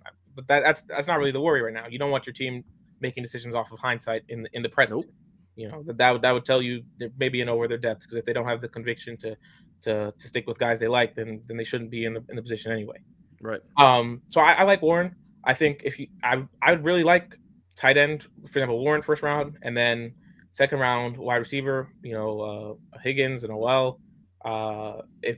Not Higgins. What's the guy's name from Ohio State? Is it Higgins? Yeah, Jaden Higgins. Yeah, Higgins. Yeah. And one of those guys. I like both of the Ohio State guys. Iowa State guys. So now, where do you fall in the quarterback conversation? Where Primetime isn't a believer that Jackson Dart could be in the equation, maybe late first round. I'm third round or later, third round, fourth round. The project guys. Where do you stand with that? I'm QB fourth round, I think. I'm thinking first 3 rounds, you want to get a wide receiver, you want to get your tight end, and I think you probably want to get it either a tackle or a defensive starter, right? If you're looking at safety, right? If that's what you're looking at. I think those should be the first 3 rounds. Then when you're talking about fourth round, then you could look at maybe Ewers or a McCord. I think Dart is. I would always say be wary of quarterbacks who while they were playing, their draft stock fell, and then after the season, their draft stock rises. That's true. I think that's a perfect example. I remember there was a few games I went into, and I was saying to my brother, hey, Rodgers is old. We maybe look at quarterback. Let me go watch Dart, and he was like, he came back after a few hours. Said, "What do you think?" Not the guy. Now, what do you think about Jalen Milroe? Oh, he's a project. So they're all projects, though. No. But he's a project. Like he's a project. Like he's truly a project. Where I feel like he also, when you talk about a Milroe, you get the athletic floor, right? Yep. The question is, how high can the ceiling as a passer go? And maybe the answer is to just find the athletic floor and give him time, because Lamar Jackson right now is going into what would he just have, year 6-ish, 5-ish? Yeah, it's been around a bit. 6, right? Yeah, it was around 20. Yeah, same draft as Arnold. Yeah, so 2018. Oh, geez. So maybe year 7-ish, right? And he just had the best passing season of his career. And a lot of people would knock him as a passer and all that stuff. If you watch last season, Lamar Jackson, you can't knock him as a passer. So maybe there's something to just developing your guy and giving him time. And Lamar came into his own as a runner, really. And then now you see him passing more and finding creating a good balance with that. And so maybe for a Milroe idea, if you have the right staff around you and the right support system, you can just be fine with your quarterback. Sometimes just being like, you know what, I have 150 rushing yards today. Who cares if I only have 134 passing yards? But he's also going to be in a situation where he's not forced to play at all this year. Yeah, maybe in 2 years. Like, you have Justin Fields 2 years no matter what happens. And then it's like, all right, you can learn, develop, maybe get your whatever garbage time, whatever like that. And you can see what you have. And you can actually literally groom him as a project, which is what you should be doing. The one thing I would say about that is I hope they don't fall too far into that. Because if we have, for example, a situation like Hackenberg, where we were looking at a draft where, what was it, the Mahomes-Watson draft? Yep. And, well, you hold on to that hope. And you're saying, like, well, we drafted Hackenberg, so, I don't think we shouldn't draft one of these guys, and we could have had either of those guys. There's no way, dude. I'm still convinced Hackenberg had all the tools. I'm just throwing that out there. He might have had all the tools, but he clearly wasn't putting it together, and the team should have seen that. Absolutely. Because but the whole thing is, though, it's like, but the thing with Milroe, like he has talent, dude. Like, I don't like. No, just say if you take him in the fourth round, fifth round, and he has talent, and next year the Jets field struggles, whatever. Next year, I still pick another quarterback. There's no rule you can't take, because Tyrod's going to be gone. Milroe's a project. You bring another young quarterback in the room. Take one every year until you get it right. That's what I'm saying. My point is, if you end up in a situation where you say Fields isn't great this year, right, and you're looking to replace him, and Milroe, you drafted Milroe, say in the 4th, 5th round, right? Say 4th round, or say even 3rd round, so the investment is higher, right? And you're saying to yourself, right, you're looking at the team, you're saying you need a new quarterback, and you're sitting high up next year, right? And you're looking at who got Manning, you got Nussmeier, you got Beck. Beck. No. Just saying.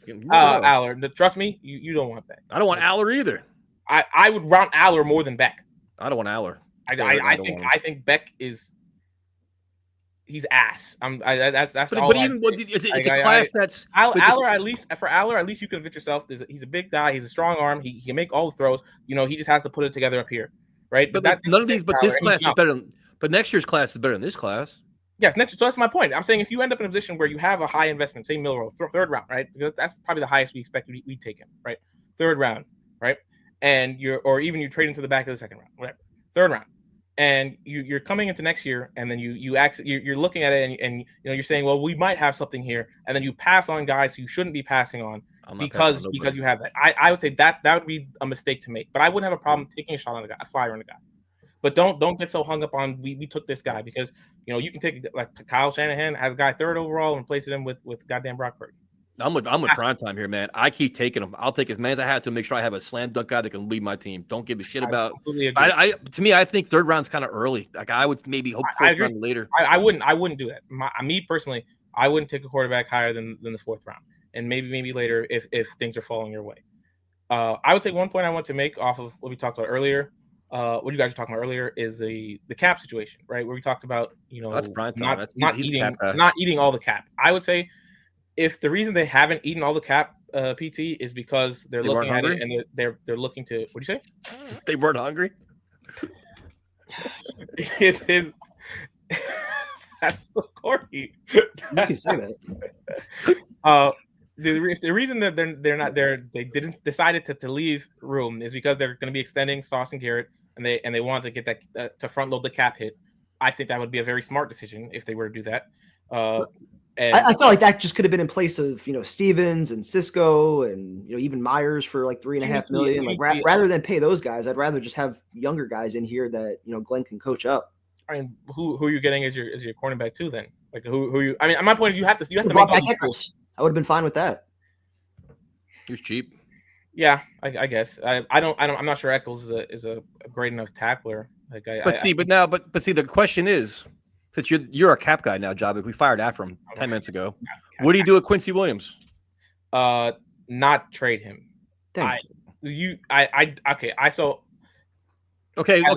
can say not trade him. And right now he's calling your office. You're the GM. He's calling your office saying, "I'm not playing under my current contract. Pay me, or I'm not playing this season." I'm not paying him right now either. So he's gonna hold out. Now he's a distraction. He's gonna hold out. I doubt he hold out. Well, if you don't want to play under your current contract, that means you're not going to show up. He could hold out, but I'm saying like if someone on this team, after just witnessing what just happened to an idiot holding out when he shouldn't have been, is coming in here talking about I'm going to hold out. Well, he got terrible advice, but this is a situation where you have a whole new regime here and saying, "Listen, I'm making $6 million. I think I'm worth $13 million. Either give it to me or get me out of here." I'm not getting you out of here. Getting you out of here for what? So you're going to have a disgruntled player on your team that doesn't want to play here. Look, I'll tell you this, right? I'm not against paying you. Let's play the season. Let's see what happens, right? And then he's going to walk, and you're getting nothing for him. No, because that's the problem. And that's what I was talking about. Where I listened to what your argument was, and some people in the chat, everyone's saying that's what good teams do. They it is guys early. No, it's not. Good teams let guys walk. And the Eagles are proactive. The Eagles just let so many guys walk, and they got their contract. And how many of their core guys they pay early? Devontae Smith, but that's early. You're talking about paying guys early. You're talking about trading guys off instead of letting them walk or something. That's what they do. You let them walk. You have comp picks now. If Quincy Williams plays lights out this year and he walks next year and he gets a big contract, we're getting a third or fourth rounder back. If you're trading him, you're not getting a third or fourth rounder for him. You're getting a sixth rounder at best. But the problem is if he's going to hold out. Then what? Then you get a player that doesn't want to be here and shows up the last day of the training camp. We'll find someone to play. But you can't just lose guys for cheaper than you should be losing them just because or because he might hold out. That's not how good organizations are run. So you're gonna let him play under his current contract and be like, all right, let's deal with you at the end of the year. Yes, you can. If he's playing really well, you might deal with him in the middle of the year. But I mean, what do you do then? If you're not going to pay him now, why would you pay him in the middle of the year? Because sometimes paying, sometimes right, it's not simply about right whether or not you think the guy can be good or you think the guy cannot be good, right? He also has to play in this system, right? We don't know exactly what their plan is, right? We know that middle linebacker is important. We know that neither of those guys are middle linebacker. So if they're looking at him and saying, we want to try you out middle linebacker in our system, and he's playing really well, you want to lock that down, right? But there's a world where you're sitting there and you're thinking you don't want to pay two off-ball linebackers, especially if you're going to be a team that goes heavy playing nickel and dime because that's what you need to do in the current NFL. Exactly. So my point is he might not be able to command that in this current system because you already have Sherwood making that money. So my point is this, right? You still don't just trade him for pennies because he wants to leave, he's holding out. Let's just move him for a sixth rounder. Why? Because if you get him if you make him play out the year, you're getting at least a fourth rounder back for just someone else signing him. Fair. That math doesn't make sense. I can't see him being willing to play actually on the field under his current contract. I just don't see it happening. I mean, that speaks to how well he's played the first 2 years of the contract. And that's fine. So either pay him or trade him. Like you have it because I just don't see there's not a middle ground. I mean, you're saying pay him or trade him, but the answer for him might just be if you're saying he wants to get paid and the Jets are saying you're not going to get paid. Are you going to sit out the whole season? Because that's not going to get you paid. Or he just sits out the entire. Yeah, come on, you're installing a whole new defense, everything else. He's going to sit out the entire, just wait, I'll show up the day before the season starts. I'll see you late August. Good luck getting paid for putting film like that out there. It's all game. That's all business. You can't be at the heart of the defense showing up after just not trying and But you got to figure he knows he's not going to be here next year. It's pretty obvious. Why is that for sure obvious? The Jets have too many other guys to pay. They're not going to pay him the money he wants here. They're not. They just gave Sherwood $15 million a year. that's assuming that he's going to be wanting for example, we don't know exactly. He's an all-pro linebacker. Yes, he is. But there's been guys who get deals in free agency where you're sitting there like, wow, that's a lot cheaper than I expected. You think Quincy Williams would give a Jets a discount? I'm not saying he's going to give the Jets a discount, but this is his last big payday. No. See, you're not listening to what I'm saying. I'm not saying because sometimes I don't think DJ Reed gave the Lions a discount. I think he just got less on the market than we expected him to get. Fair. And that's my point. So sometimes guys get numbers below what you would have expected them to get. So many people, I mean, Sherwood's was 345, right? 3 for 45. Yep. There was a bunch of guys who got 345, including guys who you wouldn't expect to have got 345. And there's some people who on the open market were projecting Sherwood for more than 345. But he did that and he stayed with the Jets. Yep. But you don't think when the Jets gave him that contract, they knew that they're not going to pay both, and they made a choice between Quincy and him and said, all right, you're our guy as we move forward? Maybe, but that doesn't tell you for sure what Quincy's going to get. Because, for example, next year, you could throw, you could slap a transition tag or something on him, right? Who else are we tagging? Who else are we doing these things? But you could be tagging Breece Hall next year. I don't think they're going to do that. Dude, you have a lot of guys, dude. You have a lot of guys. I'm just saying, my point, Tyson, is that I will fully disagree with the idea of, because what do you, if you're trading him now, what do you think you're getting for him? Dude, I have no idea. I'm not saying answer it, because you're talking about trading. You're probably looking at a fourth round pick, fifth round pick. I'm not getting a lot. Pick for him this year. I don't think so. The thing is, you're inheriting the contract that's very cheap. You can make that pay him though. But you got to pay him, but that doesn't have to impact this year's cap. It can be like next year's cap number. It's not really impacting this year. I get that. I'm just saying, especially I don't think if we're trading Quincy Williams, I don't think someone's giving us a fourth round pick. I think the off-ball linebacker market is not so dire that someone's going to give us a fourth round pick for Quincy Williams. They're going to look. Do you think he'll get big time numbers in Aaron Glenn's defense? He could. First of all, I don't know what role they're going to play him in, because you're looking at our team and you're saying you don't see a clear middle linebacker. And the Jets have tried him at middle linebacker for a stint while Mosley was hurt, but he didn't play there exclusively. So we don't know what exactly his role is going to be. So that's my thing on that, right? Because, for example, you could be saying they could be looking at what's his name, some of the guys who could be cap casualties. I don't think that the Lions are going to do it, but Anzalone might be a cap casualty. That's the guy they're talking about. Yeah. And so if they're looking at him and saying we can bring him in as our middle linebacker, you wouldn't want to spend a bunch of money on off-ball linebacker. Yep. But if you're looking at Quincy and you're saying this is our middle linebacker, then you might be paying him that. So I'm saying you can't. There's no way to say that right now. So for you to go and trade him right now, I feel like that's a mistake. I think you're making your team weaker right now. When if you're saying you're actually making moves about winning, right? I don't see you're trading a guy who's making $6 million. He's not killing you right now. No, but see, you're not paying him $6 million. He's telling you, I don't want $6 million. I want $12 million. I get it. Play the $6 million, then go get $12 million somewhere else. But if he says I'm not taking it, I'm not going to play. I'm holding out. So what? You bow down to every player? What is going on? I'm just saying that's his only thing. That's his only leverage he has, where he knows he wants a new deal. If you show up, you're getting made $6 million. If you know the Jets aren't going to pay you, what leverage do you have? You play, then you leave. That's the answer. That is clear. That is the answer. You play, then you leave. Risky. This could be his last big contract, dude. This could turning be 30 years old. This can be his last big. Will be. And he knows that. I tell you, if he holds out, he's putting himself a lot closer to not earning that last big contract. Because look what Hassan Reddick just did. Now he's playing another 1-year deal. Yep. He would, if Hassan Reddick had shown up in the offseason and played out his contract, I guarantee you he would have had a much better season, because he was completely out of it at the beginning. He was slow. He wasn't moving the way you normally look at it, and he had a history of being a good pass rusher. You can't just assume he would have fallen off a cliff, because he was good last year. So if Hassan Reddick had shown up and done his thing, he would have went somewhere, and someone in the offseason would have given him a 3-4 year deal. Yep. They would have paid him some money. But his dumbass sat at home and he's saying, I need to get paid my money. I'm going to get what I want. It doesn't work that way always. Sometimes you can't. Sometimes you show up, you play, you go get paid. That's how it works. I just hate the idea for a team that has so many holes. A guy that was our team MVP 2 years ago, heart and soul of the defense. Now we're just going to create another one after all the other guys that we already lost this offseason. I wouldn't trade him. Trading him to me doesn't make sense. I feel like if you want to have a competitive year like you say you do, you need him here. And trading him for whatever low round pick you can get, I don't think it makes sense. You're much better off playing him and seeing if you could pay him next year in the offseason, or it out or outright just letting him walk and getting your comp picks back. What about trading at the trade deadline? What's our record? What are we doing? How much are we getting for him? So then you're going to trade him. I still, if the tank is on, then maybe. Because if he's playing well and then you're trading for trade deadline, you're assuming you're probably trading him to a team that had a linebacker injury who might be desperate for him. And then they might give you something more, right? If someone's giving you a nailed on third, fourth rounder, you might take that because you don't know what he's going to get in the market, right? But I'm not trading him now. You're coming into the season, you're playing.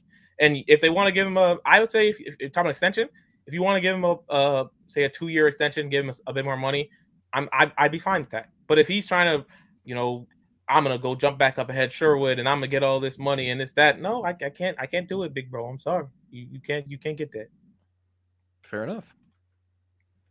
So that's what I'm saying on that. When it comes to the Quincy idea. So I'm PT. I'm with you on something. Finally, I've been against you 3 years all off season. I'm still against you on your Steelers. Glad we didn't fight tonight. Yeah, I'm still against you on your Steelers takes. We still have time to fight, Oh, we'll get to that at some point this offseason. Well, John, so how you doing, man? What happened to Rutgers this year? What happened to the basketball team? It's a disaster. Man, I'm a disappointment. I think there was I saw a thing. It said in the last however many years, there've been like 2 teams that have had top 5 picks in the draft, who have players who go top 5 in the draft. And Rutgers is the only one to not make the tournament. Not only that, we lost 11 games in our conference, which was more than all those other teams combined lost in their conference, like those other 6 teams. So I think Pike maybe has taken us as far as he can go.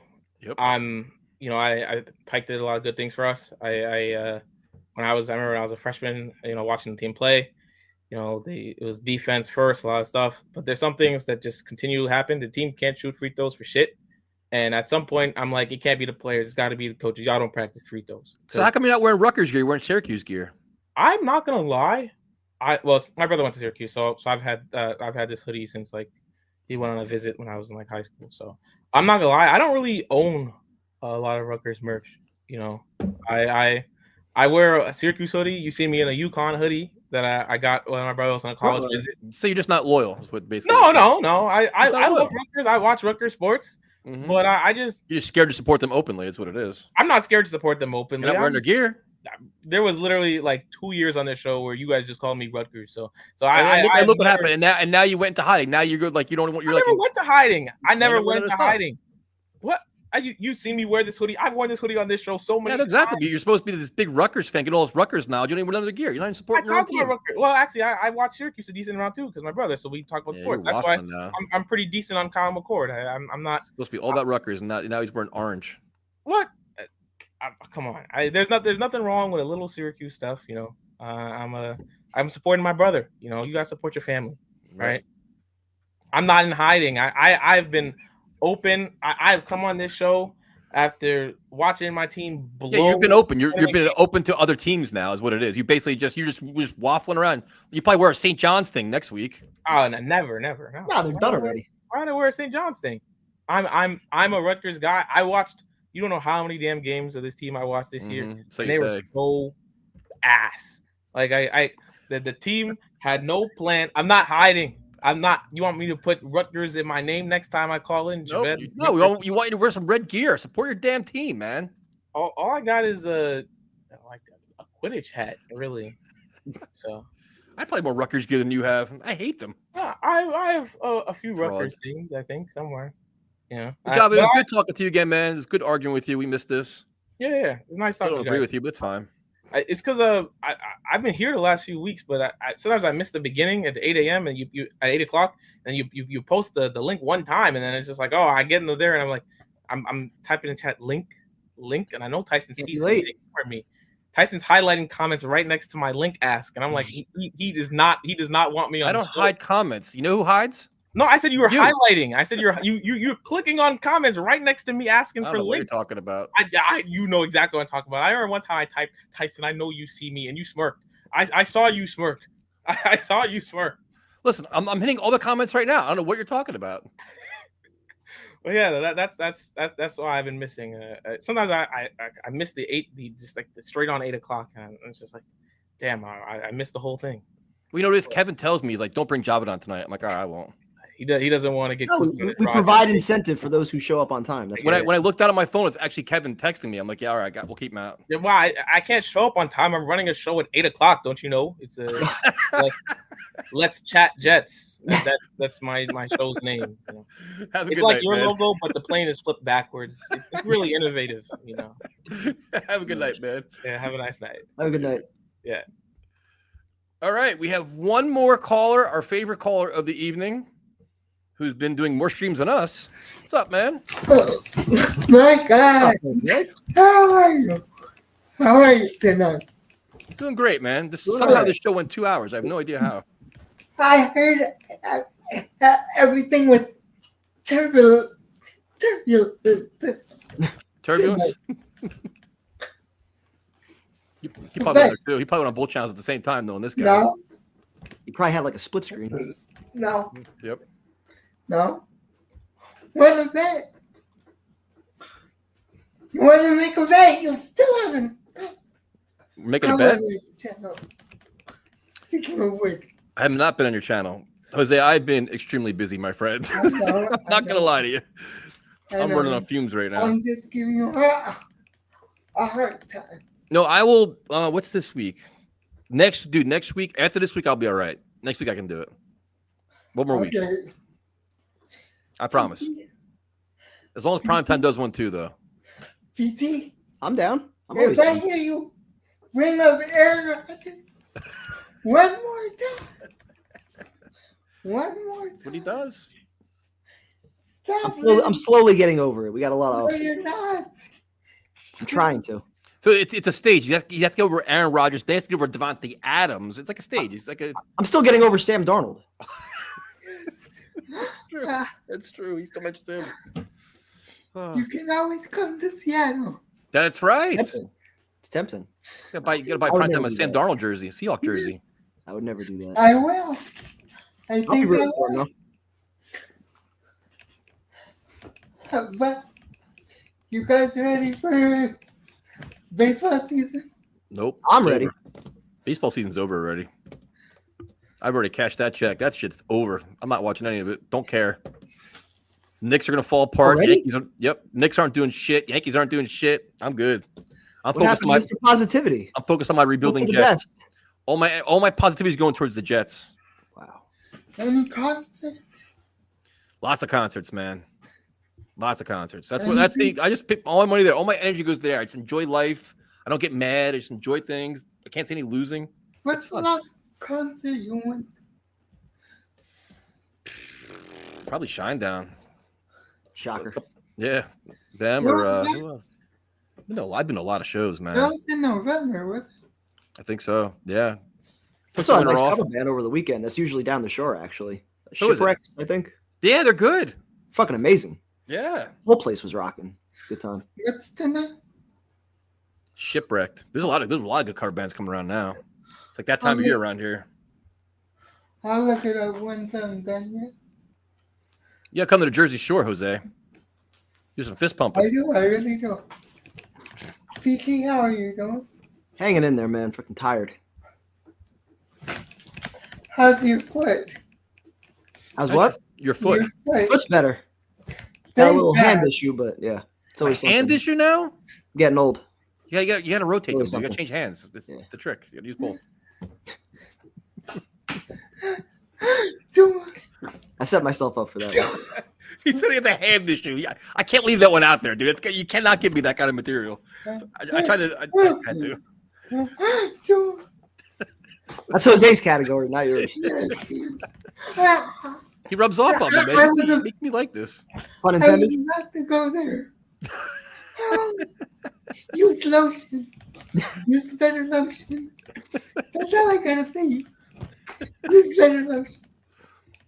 Guys, I love you. Have a good night, man.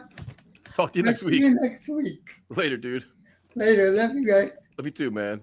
How the hell did this show go 2 hours? I have no idea. Thank you guys for joining us. Be back next week arguing about the same shit. Talk to you guys later. Have a good night.